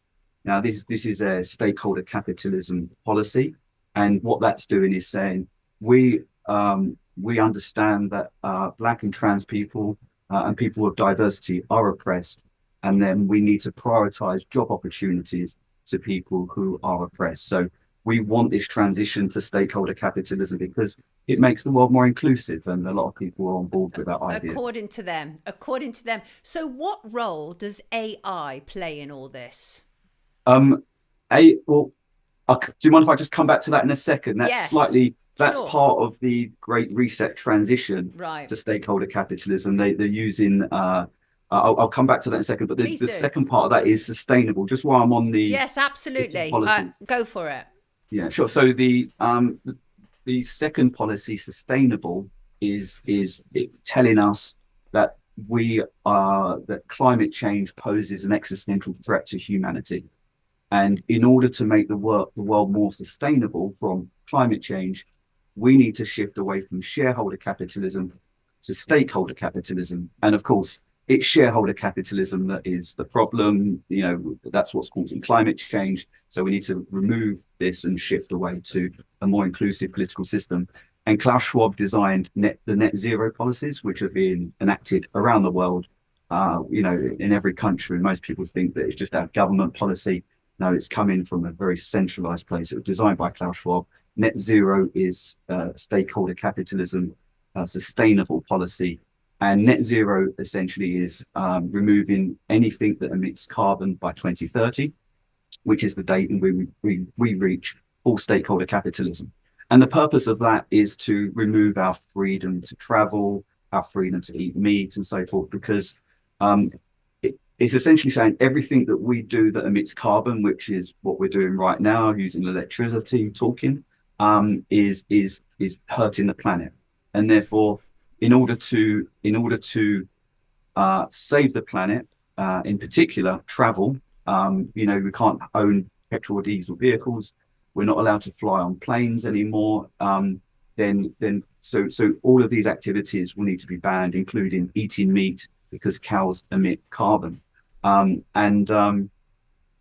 so that part of it is the totalitarian part. The inclusive part is to transition us, to get us on board with this transition. And then the net zero sustainable part is for us to remove our freedom to travel. And then you can still travel, but that's only going to be affordable to the rich. So we'll need to be able to pay for a carbon credits in order to leave our towns. And that's okay, Klaus Schwab claims, because he's designed these 15-minute cities with everything we need within 15-minute walk. So we don't need to leave our town anyway, according to Klaus Schwab. And then that comes into, well, how do they also, what other mechanisms do they have in place to transition us in 10 years away from free market capitalism to stakeholder capitalism? And one, as you say, is the technology. So we have a period in our future that's always going to happen. It's always inevitable. It's called the Fourth Industrial Revolution. That's a time when artificial intelligence advances to a level where it begins taking more and more of our jobs. And the World Economic Forum projects that 50% of our jobs will be lost by 2025. They've now postponed that to 2027, and 42% of us will lose our jobs by that time. And that's going to happen due to a series of mechanisms. The first one was the lockdowns. So the pandemic lockdowns accelerated our transition by 5 years, the World Economic Forum claim. Wow, really? 5 years. Wow. They claim that in 2020. And then there's of course some additional crises that they are projecting will happen. One this year, which is a catastrophic cyber attack, in their words, and that could bring our economy, to its knees. And of course, when there's a economic crash, and the World Economic Forum have projected that the next economic crash will be equivalent to that of the Great Depression. So it's going to hit all of us hard. when that happens, then so that's going to accelerate job losses, a lot of companies losing their business, and then that's going to further accelerate our transition to this jobless economy, because companies who survive this economic crash, they're the ones that are going to be most competitive, and the most competitive companies are going to have lower overheads, less people, and be using technology to manage, everything they need, all of their outgoings, for example. So the technology does play an important role. And while Klaus Schwab has been unsuccessful for the past 50 years, 2020 was the time in which he could enact stakeholder capitalism, because he can accelerate our transition to the fourth industrial revolution. We become poor, most of us, and essentially our economic system crashes anyway. Capitalism, shareholder capitalism, crashes because it's a system that relies on people working and trading. And when there's less people working and trading, there's less money going around the economy, and there's less money in the welfare pots to be able to support the unemployed. Right. That's subsidized by people who pay tax and work. So all the things that we're seeing, for example, when they take away the winter fuel allowance from 10 million pensioners, this is all part of the same thing, right? Yeah, exactly. So it's a transition to get us onto this new system. So what happens when when there's less money in the welfare pots is that the onus transitions away from the taxpayer to the people who have all the money in the fourth industrial revolution. And that's the Fortune 500 companies who own all the machines. And it's their responsibility to then provide everyone with their basic living wage, a roof over their head. And that's going to come in the form of universal living wage you're talking about. A universal basic income, a UBI. Income, and that's going to be provided in the currency of a central bank digital currency. Now, the reason for that is because the CBDC is programmable, and that enables them to give us some money and ensure that they program it so that we spend it back with them, so they don't lose their money, because they can't just give us their money and we go and spend it somewhere else. So that CBDC is an important part of this as well. And then when we're in a position where we're completely dependent on the key stakeholders for our basic living needs, for our roof over our head, for food, then they've got us where they want us, because we've got no leverage in any negotiation. It's not like the last few years. If we don't like some of the policies, we can go out and protest and push back. If we want their money, if we want food, if we want the roof over their head, then we need to abide to their rules. And then, of course, you can see everything else happening around the world. They're taking control of farms, so removing our independence of food. They need to own the food supply chain. They need to own the housing supply chain, which BlackRock are buying up family-sized homes at the moment. And so the idea really is them to own all of the food and the housing supply chain, and for us to be completely dependent and reliant on them and abide to their rules. And that's where we experience a totalitarian regime that's unprecedented in the history of the human race. Well, as people are pointing out in the comments, this sounds absolutely scary. It sounds like slavery. I mean, there's no great fans in our comments to what you're describing there. So the upside is, what can we do about it? Because I don't think anybody listening to this right now, including myself, want to go into that scary new world you're describing right there. What can we do? Well, the problem is that we're transitioning to stakeholder capitalism. So the solution is quite simple. We need to stop our transition to stakeholder capitalism. So while I've been making this film, it was only supposed to be a 1 or 2 months, but the more I got into the research, it's ended up being 2 years of hard work. And it's obviously given me a lot of time to think about a solution as well on how we stop this. And as a tech entrepreneur, we're building a platform called yellow.forum. And this is a solution-based platform. It's a non-profit. And we're creating initiatives that enables everyone to come together. It's completely free to join this platform, and all collaborate in the first initiative, which is called Stop Stakeholder Capitalism. So we need to first of all educate people about what's happening, because this is happening discreetly.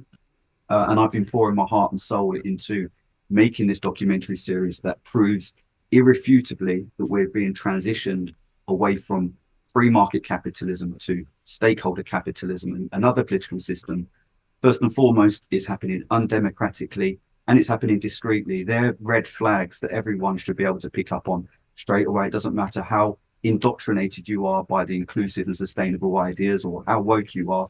The fact that we're being transitioned without our vote to another political system sets off many red flags, and that's evident within the first couple of minutes within the film. So the first thing to do is to target people who want this transition. That's mainly people who have been indoctrinated in the corporate sector, who work for the Fortune 500 companies. Right. And so it's to target those people who are essentially driving this transition, who are adopting diversity, equity, inclusion policies and the net zero policies, which is all being enforced under a new corporate credit score called ESG, Environmental Social Governance. That's the credit score that's, if you don't abide to these new policies, then you get a low score and you don't get funding. So that's the end of your business. So that's the way they're forcing everyone to adopt it, as well as the indoctrination, of course. And then, so we need to target specific people in the corporate sector. We're also going to target journalists like yourself who worked in mainstream media. Other people, obviously you're doing great work, you're very aware of what's going on. But other people who work in mainstream media, they're completely unaware of what's happening. So this is a collective effort. It's not something I can do on my own. We need the support of everyone. So the documentary will, 1 week every week we can target a new set of journalists. And if there was thousands of people tagging this documentary with specific journalists, targeting specific journalists, they're going to be quite interested to know why everyone's targeting can work, right? If we all pull together, it can work. And the thing is, you've done a brilliant 3-minute primer of your documentary, and I'll put a link to that, to both of them, so people can already have this kind of bite-sized chunk that if they want to be able to send it to people who don't believe what you're saying, that immediately gives them a great introduction. And the other thing that I think you do really well, Richard, is you make things very accessible. You distill down an incredibly complex topic to something that the vast majority will be able to understand, and that's the way forward, in my opinion. I think that there's no point in, many people, they talk in management speak, that the language that other people can't understand, whereas you absolutely make it accessible, and that is what we need. Richard, before you leave us today, give us a parting shot. A what, sorry? A parting shot. What would you like to say to kind of leave people with? One of the things that I found useful is changing my narrative on how I speak to people who are not aware of what's going on. So most of your listeners will be aware that our freedoms are being removed at the moment. There's something going on, and the difficulty it was always been, how do you convey that to people? How do you convey that message without sounding like a conspiracy theorist? And it's quite a simple narrative that we're currently being transitioned away from free market capitalism to this new political system called stakeholder capitalism. It's happening discreetly. The information's out there. It's very easy to find lots of information about stakeholder capitalism. It's on the BBC, for example, on their website. And who are a major stakeholder, the head of the BBC, Tim Davie, as well as the head of Ofcom, both stakeholders who are part of driving this transition. It's about just making it really simple, as you explained, talking about stakeholder capitalism. Don't make it complicated, and people are much more receptive to this. And I think if we can all convey that same similar narrative, and if other journalists and other people start talking about the same thing, and we get this, and we start to share this with other big podcasters as well, everyone's saying the same thing. Essentially, people are going to become interested in what's this stakeholder capitalism. We're being transitioned undemocratically. Right. Let's have the go-to word. Absolutely. Christine said, yes, it was very succinctly explained. Thank you, Richard. And so say all of us, everybody. This is Richard Jeffs, who I will be pulling back on the show in the not too distant future. And let's keep drilling down on this. Let us make stakeholder capitalism the words that people go, I know what that means. That's what we need to do. That's our mission. Richard, thank you so much for joining us this morning. Wishing you a lovely weekend, everybody. Richard Jeffs. I will put a link to his work in the description. Take good care of yourself, Richard. Thank you for joining us this morning. My pleasure. Thank you, Sonia. Excellent, excellent. Yeah, very simple explanation. And that is literally, I know, having been obviously a mainstream media journalist, I know the importance of being able to explain in the simplest of terms. I do believe that we should have, hello, good morning to you.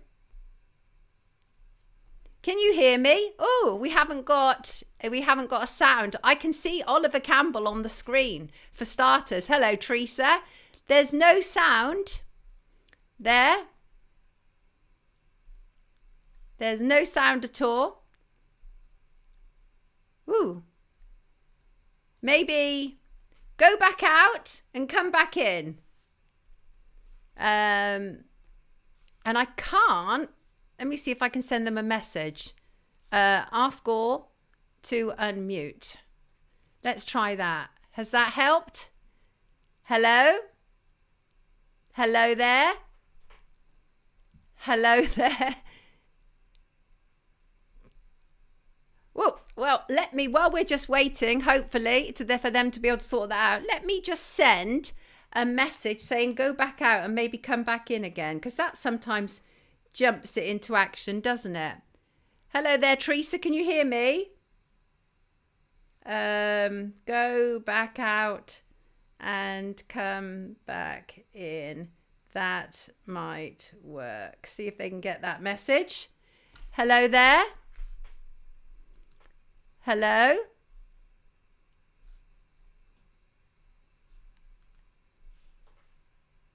Oh, that would be a great pity, wouldn't it? If we can't hear Ollie, that would be such a pity.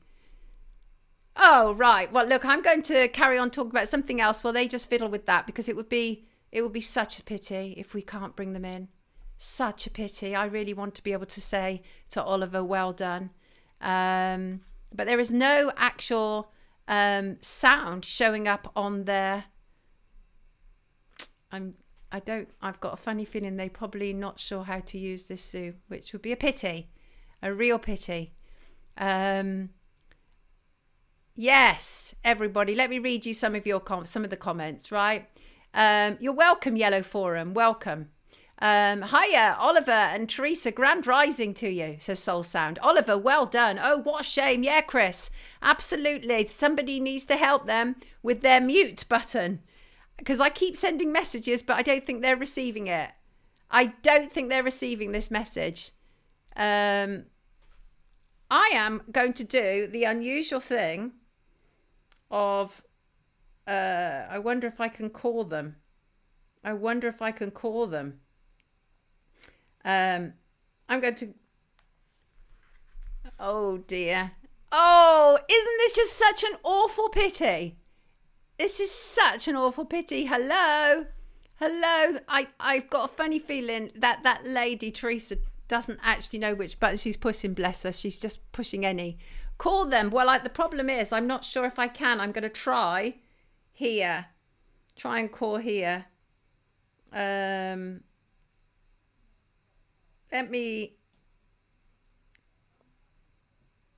try calling them on this, people.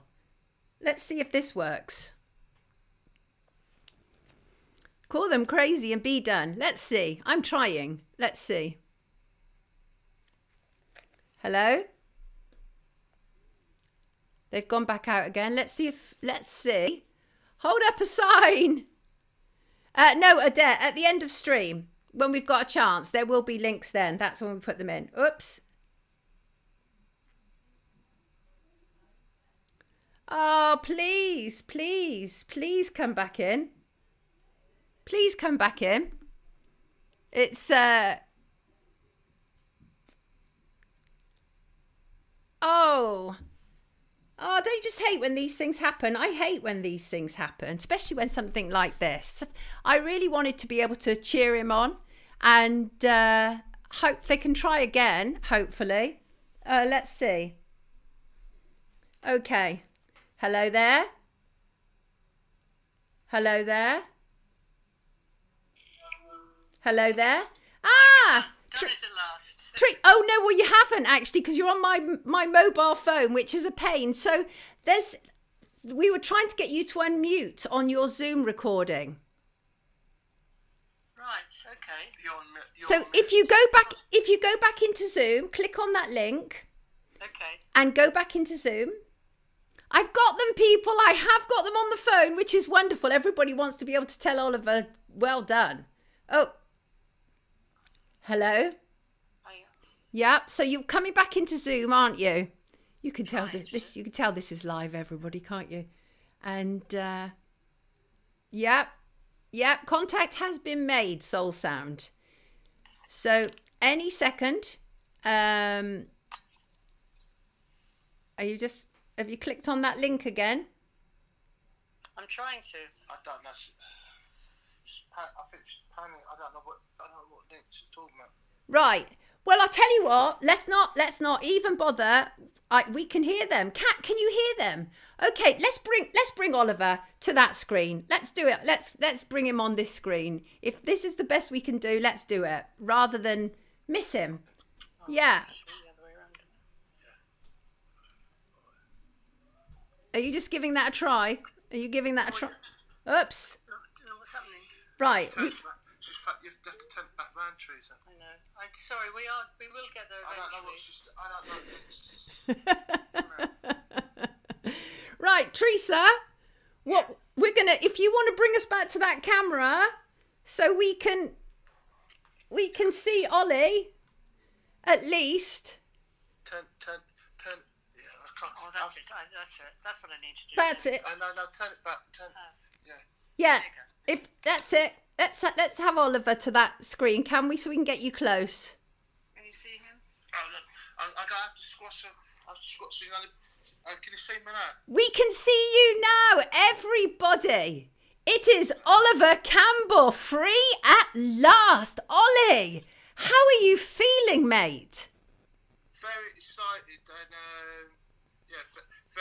I'm very excited on what's happened. I was expecting it to happen next month or sometime in 8 weeks' time. When I thought the courts was going to open sometime in October, I was expecting sometime next month and all that.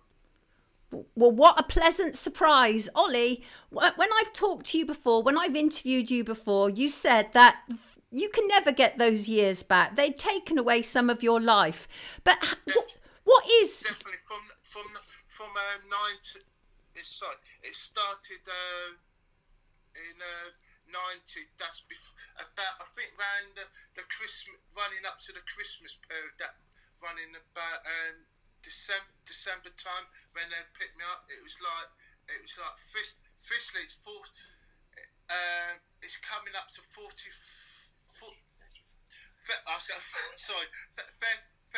years anniversary of me getting picked up in end of December, November time, Christmas. November. Yeah, November. Sorry, I'm just trying to get November. In November, it's going to be 34 years when they pick me up, and it's cut. Not that. That it's extraordinary, isn't it? But when they told you that they'd finally quashed your conviction, what was your first thought? What do you mean by that? First thought, what I'm going to do, or what I think? Yeah, what are you going to do with the rest of your life? I feel disgusted of what happened to me, and I'm disgusted with what certain people out there said and done, and all. And the thing is, they could have made good on this years ago, Ollie, and they chose not to. The CCRC were given information a long time ago that could have changed this view, and they chose not to. We had Dr. Michael Norton on earlier saying that the CCRC is basically not fit for purpose. What do you think about that? I've heard over the years. I've heard loads of people saying they're not fit for purpose. The whoever set it up. And certain people, experts, have said the same thing in and out of. Loads of people said it, and there's loads of people who's been through the CCRC who's been knocked back, who shouldn't have been knocked back. There's loads of people different people in prison who shouldn't be there, they're on the wrong charge or shouldn't be. It's absolute. The whole thing is it shouldn't be there and all that. And also, what you told me before, Ollie, when I interviewed you 4 years ago, was, and we knew that as well from the work that the BBC had done with their documentary, we knew that the other man who was responsible had said you were not there, you were not responsible, you should never have been in jail in the first place. Yeah, I know. And the funny thing, when we was in court, I didn't know he spoke to the police in night, and he gave them information what they led them to, and one of the information, I'm not going to say who turned around. One of the information told them what they was looking for, where it was, and when that information was coming out, I think I'm not going to say someone I know for quite a long time. It's somewhere in London, and the person was very shocked because they was in court, and it's like and officially someone knows they know where the stuff is. That's all I've got to say. Exactly. People knows where the thing is, and it's somewhere in London. And I thought, what? Yeah, exactly. And the thing is what about justice for the poor man who was murdered, and that is Baldur Hundor? Then he said, I don't understand. It's over the years they've opened other cases. I've heard of cold case rules and laws where they can go up. They've got the yes. stuff to go after the person. Yes. And it's right in front of them. But it was convenient to leave it on you. You were put under tremendous pressure by the Metropolitan Police to confess to a crime that you didn't commit, Ollie. Definitely true. And Definitely true. do you feel like your life is starting again now? It's starting again because I know that the weight's been taken off my shoulders, but until the person who done it or responsible for it and who's behind stitched me up is being caught and being dealt with by the law, I don't feel like I haven't got justice. But at the end of the day, I've got justice on my side. But at the end of the day, I'm thinking of the victim's family and friends who hasn't got justice. Now I've been cleared. There's going to be answers. If it wasn't Mr. Campbell, who's done it? Who's the person who fired a gun and all that? Exactly. And thank goodness for your supporters, people who never gave up on you, who were determined to see you cleared, right? Definitely true. I've lost count how many people who's come in and said this is out of order, and it's over 33 years. It's like I've lost count since Wednesday. My phone, I think if I had a phone, I think it's like I have to keep charging. I come off it and then I go back on it. It's about half a dozen messages keep going on. Bless you.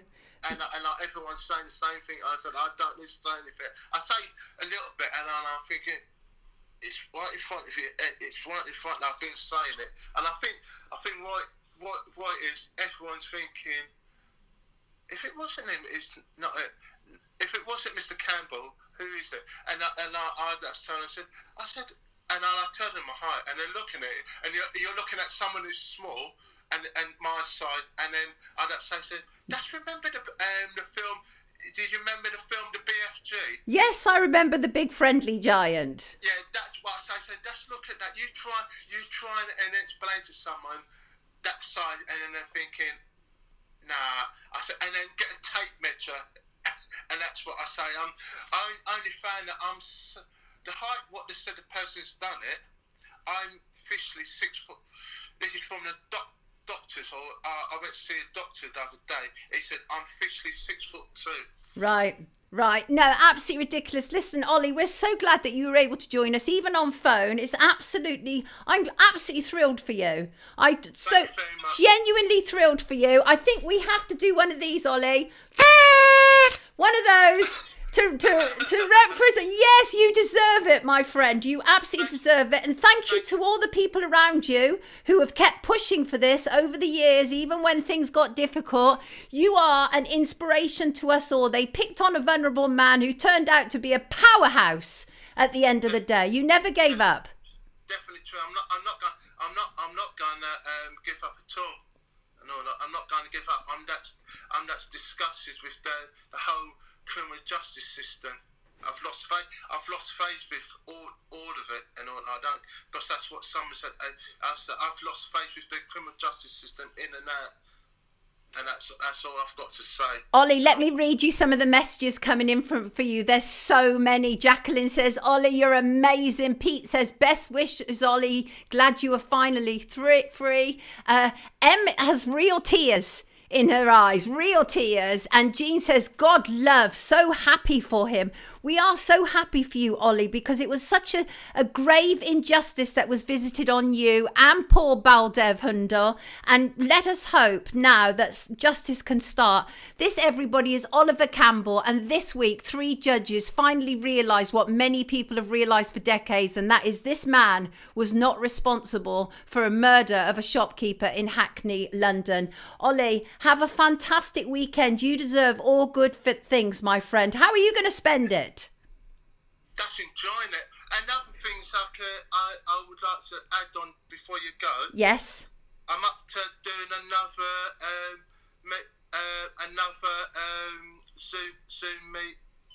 Zoom interview again. For sure. Absolutely. We will get that Zoom sorted out and we'll make sure we get a proper one. But I'm just so glad to have you on here this morning. Thank you for everybody who made this possible. I know you're in great demand at the moment. I think you've got newspapers all flocking around you wanting to hear your story. I'm going to let you go so that you can go and do an interview that you've got to do right now. But thank you so much for joining us. Lots of love to you, everybody. This is the remarkable Oliver Campbell, free at last. Take good care of yourself, darling.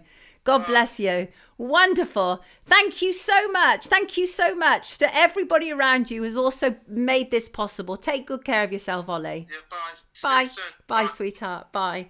How lovely is that?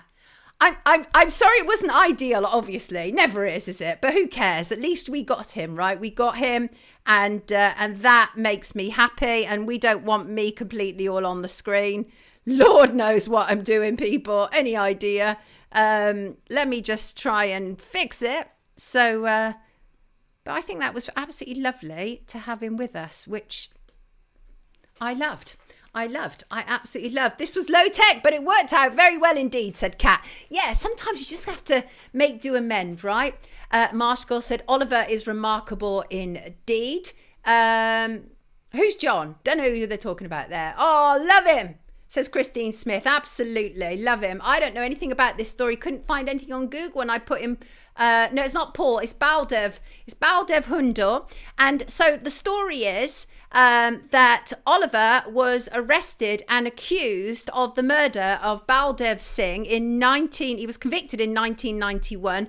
Not Baldev Singh, Baldev Hundal rather. Paul Baldev was murdered in his Hackney shop in 1990. Oliver was placed under, as Michael Norton said at the start of the show, was placed under untenable circumstances with the police. Clearly he's vulnerable. Poor Ollie has brain damage from childhood, and he has his actual kind of working age, his functioning age is considerably younger than his actual real life age. And it's such a pity what they did to him. So they arrested him, they convicted him, they imprisoned him for over a decade. And since then, the people around him, his supporters, have been fighting because they knew he simply could not have done it. He simply could not have done it. And one of the men who was actually involved in the murder, who was involved in it, said Ollie was not involved, actually gave a name of somebody who was involved. The whole thing is insane. Thank you, B. I appreciate that. Yes, Blue Nomad, 33 years does not escape my attention either. Hell of a story, Brit Indian. Absolutely hell of a story. But the problem is Paul Baldev and his family are probably not going to get justice, because even though Ollie was saying, you know, will they be able to reopen the cold case? I think when it comes to kind of murder convictions, generally they don't close them. That's what they tell us. But we shall see, because I'm not sure the way that the law lies when it comes to this. No consequences for those responsible for this, of course, beyond belief. That is the bottom line, is, you know, they've stripped payments for people wrongly convicted as well. If Ollie can get anything at all, it will be an absolute living miracle. But I want to thank everybody around him for making that possible, because it's not easy to line up these things. He was involved. I don't know who Marshall is talking about. Beautiful Friday the 13th. Positivity, people. That's where we are. How lovely. I'm so thrilled that he was able to join us after all. And can I just... let me see. I want to read out Yvonne's letter. Hi, Sonia. Right, I'm going to give this another go, as I've had no luck so far in trying to send you images that I've taken from my kitchen window or back door mainly, taken in South London over the last 4 years or so. Let me see if I can bring up one of these images that I would like to... Let's see if that is showing up. Probably not. Sooner or later, everybody, I will actually be able to make sense of this control panel that I'm working with, one way or another. Oh, yes, I will. Oh, yes, I will. So no payment for wrong conviction, no cat. Almost certainly not. Absolutely heartbreaking, Mary. Yes, absolutely. Trust your gut instinct and protect yourself. Bloody cold here in Brum, says Stephen. Oh, it's cold here. I put the heating on. Yes, it is showing. Oh, you've got it. Right, you've got the image. So this is the image that Yvonne has sent us. And I don't know about you, people, but that doesn't look like a regular sky to me. Oh, nothing to see here, says Philip. Goodness knows. Sooner or later, I promise I will get the hang of this. Right, let's just see. Main camera. Back onto main camera. God, I bet there's some text going, what the hell is she doing? Good question. What the hell am I doing? I can't even get this off the screen now. Right, now I can. There you go. Looks like a carpet. Oh, you did see it. Looks like a carpet. I refuse to put the heating on. I'm Scottish. Don't look up, says Randy. Indeed. So Yvonne sent me that. But Yvonne also wanted me to have a look into Newhaven Beach. I didn't know this story. This is an interesting one. So Yvonne said it's locked off to the British public as it's owned by the French. So let me get this right? So the beach is in Newhaven, which is obviously the UK.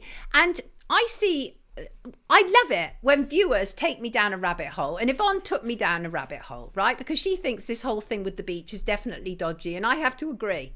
Dilip, I'm not sure what you're talking about. Oh, I see. Yeah, you got to be careful, people, in the chat when you start to direct me and guide me, because I might take you seriously. But thank you. I appreciate it. You could see it. That's great. Well, that was from Yvonne, and I think that looked proper dodgy, but it was the part about Newhaven Beach that also interested me. So the beach is owned by the French-based Newhaven Port Authority. So a British beach, which has now been closed off since, I think, 2008. I'll give you the details in a minute. Is owned by the French, right?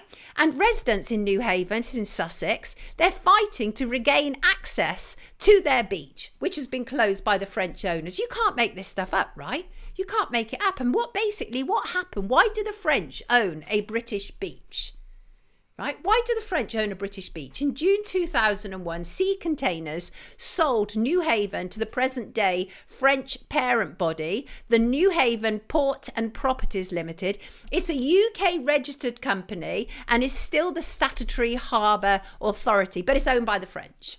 Right? It's owned by the French. So a British beach owned by the French, closed off. And they claim that the beach is closed off because of all manner of health and safety reasons. And really, the reason that this has been allowed to happen, you can't make it up, Kat. It's a mad world. There are beaches here owned by only God knows who, says Soul Sound. Yes, nobody has any right to claim ownership of any land. It's all in trust beyond belief. I completely agree with you, except you know how this all works. This is exactly why we have to make sure that we are set tight in dealing with the whole issue of stakeholder capitalism. But let me explain to you how this was allowed to happen. So Newhaven Port and Properties Limited, there was a nationalisation. Newhaven was nationalised and vested in the British Transport Commission in 1947 and later the British Railways Board in 1962. Then it was privatised in 1984. right? And Newhaven Port, by the way, it's located at the mouth of the River Ouse and can accommodate vessels up to 145 metres long. And what I want to know is, what are they bringing in and out that they don't want the public to see? Because something's wrong there. And I will get to the bottom of it, Yvonne, but thank you for raising it up for me, because I had no clue that was taking place. No clue. No clue. Bless him. You get everything you deserve, Ollie, says Robert Tideman. Absolutely. Absolutely. It's so good. And I saw somebody make a comment about Kate, and do you know what? I thought that was a fair comment. And it was a comment about how she's basically damned if she does and damned if she doesn't. So it's like, do that video and show people you're all right, or don't do it and face criticism and lots of questions. And I absolutely get that. I absolutely get that. The thing about being around here, which people eventually discover, is you're allowed to have a different opinion, because I'm very opinionated. So I allow for the fact that other people can be very opinionated. They should be allowed to. You can get the ferry there to Dieppe, says Shalini. We all love you, Ollie, says Robert. We do. Absolutely thrilled. I was like, ooh, Newhaven. Just like the E-trains that go through Hackney Wick at night, full of toxic chemical stuff. Yes, absolutely. Right, what are we on to? Oh, people. This weekend, a lesbian strength march and rally 2024. Big shout out to Paula Bolton and all those who involved and who are arranging it. This is Saturday 14th of September from 1 to 4 in Leeds City Centre. Lesbian Strength will be holding their annual march and rally celebrating lesbian life. And you may say, but why do they need to? Because surely that's all sorted, done and dusted. Well, no, actually, because in recent years, lesbians have faced this challenge, this idea that men can become lesbians, and it's created absolute chaos. And so they need to continue having these marches. That's what they need to do. And let's see. So it's in Leeds City Centre. And Paula said, we have encountered frustration from straight people who are fed up with all these marches, who do not understand that we excluded from the LGBT plus events. There have been disgusting comments from porn-addled men who view lesbian as a porn category, and we are considered as fascists by those who believe that men can be lesbians. And yeah. Absolutely. Absolutely. So be there, or be square, as they used to say about 500 years ago. Leeds City Centre tomorrow from 1 to 4 p.m. Go and show them love, people. It is clown world, Woken Flower. Absolute clown world. Oh, Shalini says, my auntie lives near the harbour. You can see the ferry coming and going. HK Very has similar thoughts to me. Exactly. What are they bringing in and out? Exactly, that they don't want anybody to be able to access the beach to see. Something's weird. How bizarre. An English beach owned by the French. Yes, you cannot make this stuff up. No, you cannot. Now, on Monday, I want to discuss, this is brilliant, right? One of our viewers contacted me, wants to remain anonymous, but what they shared with me was fascinating. And it was actually about a 1981 Chevrolet Impala that was converted to run on ammonia hydrogen by Gregory Vezina. And it is absolutely brilliant. I'm going to try and get somebody in to talk about it, because we need to look at alternatives, don't we?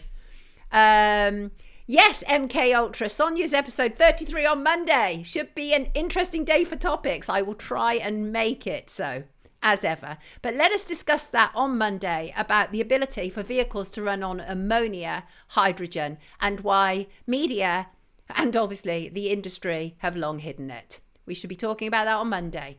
And not allowing British locals access to the beach either. Yes, B, it's very weird indeed. Right, we are coming to a close, people. It's 2 minutes to 11. And what an interesting day this has been so far. I want to thank all of our guests, obviously, Dr. Michael Norton, absolutely brilliant, Richard Jeffs, Nigel Franklin, and of course the lovely Oliver Campbell, free at last, free at sodding last. And I want to end on a viewer's letter. And the viewer's letter is from, who's it from? It is from Sean. Not Sean that I've worked with, not any Sean that I've worked with, a completely different Sean. It said, Dear Sonia, I love your spiritual segments, and I particularly love the idea that we are spiritual beings having a human experience. Every now and then I get a glimpse of that, but it's so fleeting. I'm still a newbie in ways of the spirit and admire the way you speak with such confidence about another way of being in this world. Can you help me to receive it too? How can I tell What is spiritual guidance from the universe? I confuse inner knowing with fear a lot of the time. Any pointers? Love, Sean. Sean, you've come to the right place, mate. You've come to the right place. Yes, you have. And I know it can be hard. It can be very hard because often what happens is that our intuition gets confused with fear. Absolutely that. Exactly what Sean is describing. So sometimes it's difficult. So if our intuition is telling us that we should be wary of this person, we can also confuse it with our fear that we've become suspicious about a person for no good reason. But that is a beautiful question you've asked, Sean, and I will do my damnedest to help you answer it. Thank you, Chris. I appreciate that. Thank you, gang. It's nearly 1 p.m. here in Greece, says Jenny from the block. Jenny from the block is making us all jealous. That's a sign from the universe. Right. So what I had to learn about signs from the universe is, whilst there are signs everywhere, not everything is a sign, right? But lots of things are.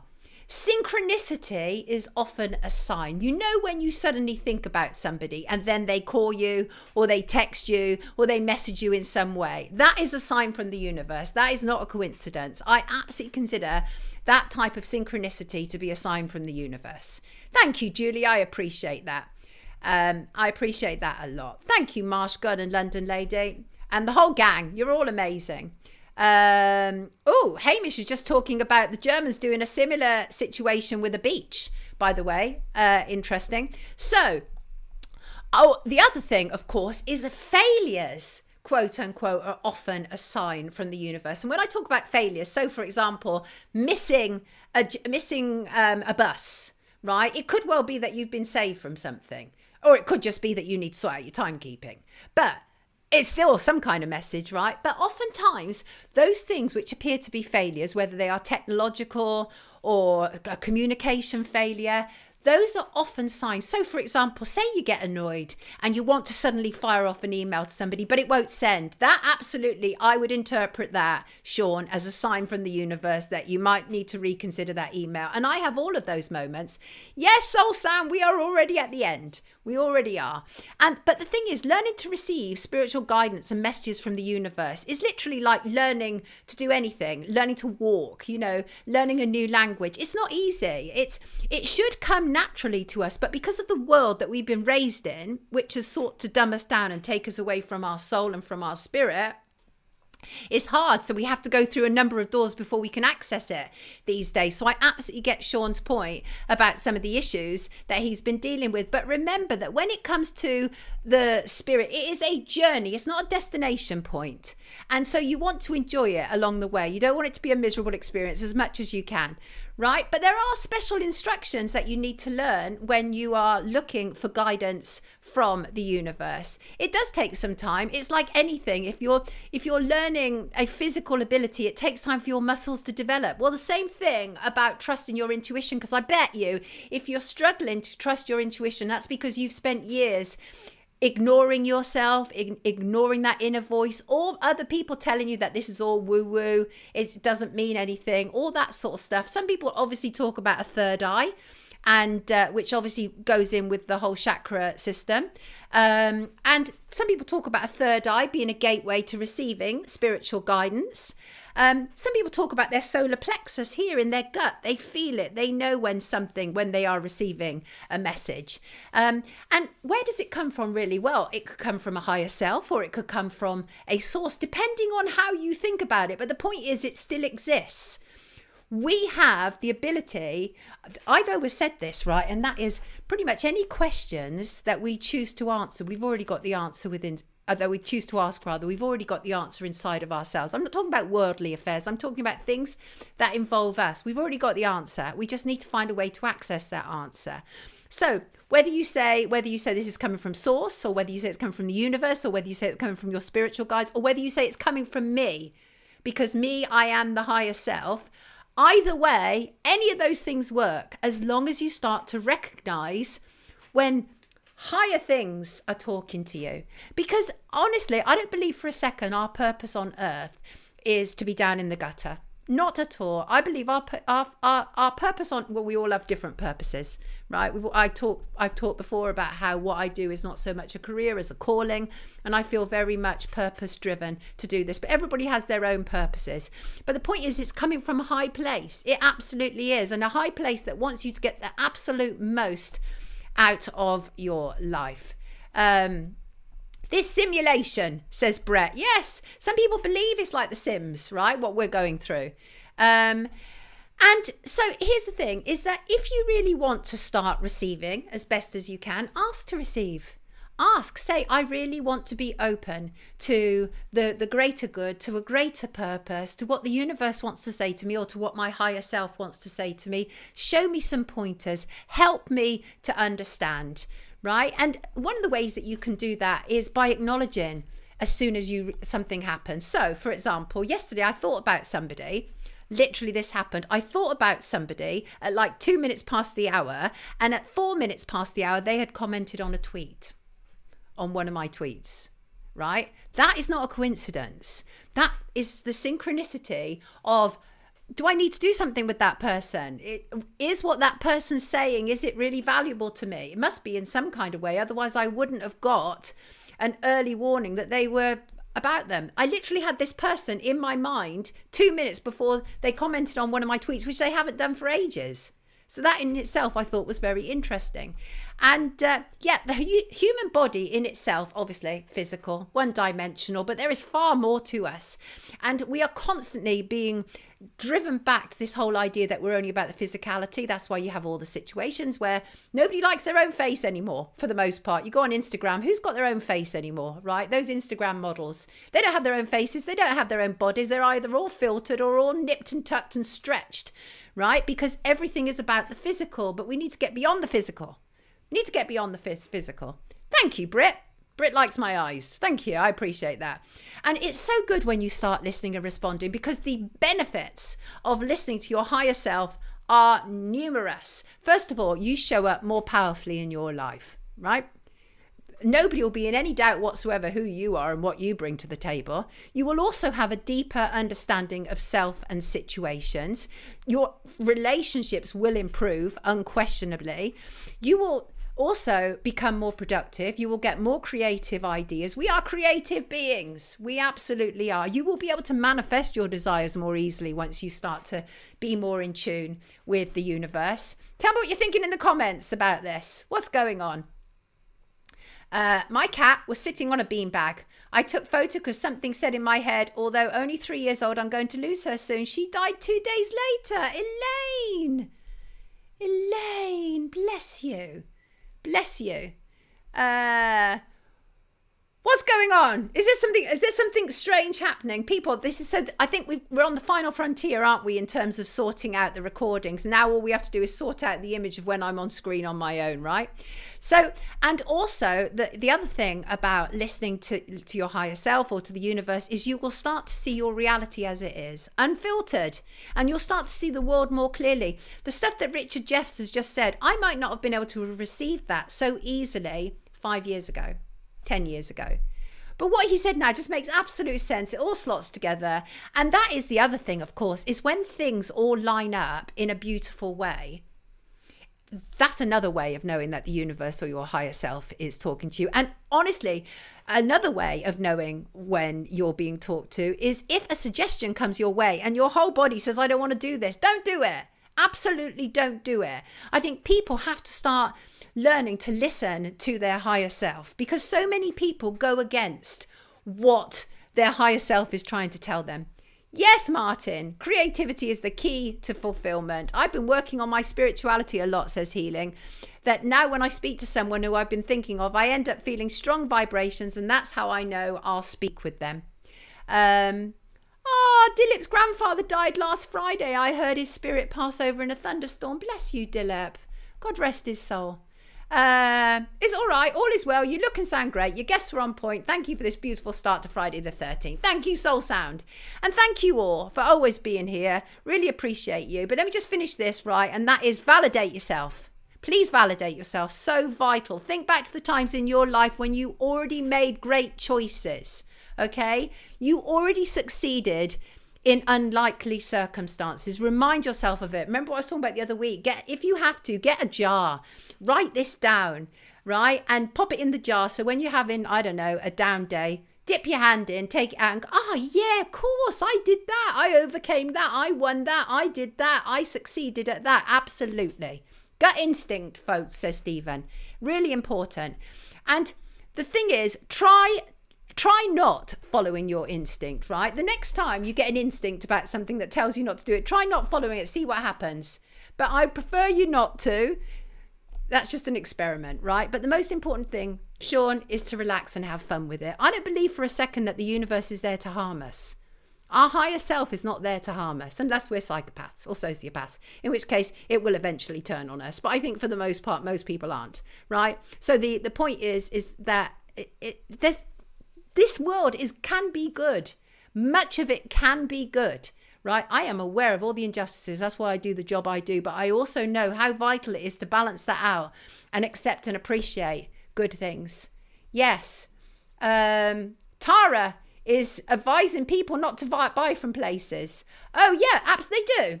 About Temu and other places. They are cheap. They abuse workers. It's tempting, but very sad. That's literally the way of the world, isn't it? You're right, Tara. Absolutely right. Definitely follow your gut in the moment. Analyse later, says Kat. The Inhumans are running the show right now, says Shug. Yeah, and we're going to pull it back from them bit by bit. Do something legally out of character, says Eric. I like that. That's another way, isn't it? Bump starting things. I do. I really like that. And you know what? I didn't prepare a quote for the end of the show today. How about that? Because I just want to finish really on how do you know that you are hearing your guides, right? They will always, and this is your higher self and your universe, they will always respond to you in light, positive, familiar and comfortable ways. If mercilessly awful things are running through your mind, Sean, that is fear. Right? That is not the universe guiding you. That is not your higher self guiding you, right? You don't have to walk this life alone, people. We can all link up. Our spirits are already 11-11, everybody. Pulling it back, yes, absolutely. 11-11. Listen to your heart over your gut, says the blue nomad. Well, both could be synchronized, right? Shug said, we can only do it by doing the opposite of them. They want spite and division. Let's give them the opposite and watch them melt. Hallelujah to that, people. So Randy, it would appear, is a bit of a lawbreaker, right? I'm going back to sunbathing, says Woken Flower. Bye from Greece. Have a nice weekend. Friday the 13th, Bug. Listen, everybody, stay in the light, peeps, as our crazy bunny says. Sean, it's not you, is it? You're not the Sean who wrote to me. But thank you, Sean, in the comments. The world is full of good people. It's also full of agent provocateurs telling us that everyone is bad. Cat, couldn't have said it better myself. Listen, everybody, have a terrific weekend. I will see you on Monday. I'm going to be celebrating my daughter's birthday this weekend. My pride and joy. One of the major reasons for me living. Absolutely. Brought me through all manner of things in my life. And I love her. And I praise her. And I bless her. Have a fantastic weekend, everybody. I will see you on Monday. Thank you to all my guests. Thank you everyone in the live chat. Thank you for comments afterwards. Have a great time. Take good care of yourself. And I'll see you on Monday. Love you all. Love you all. Take care.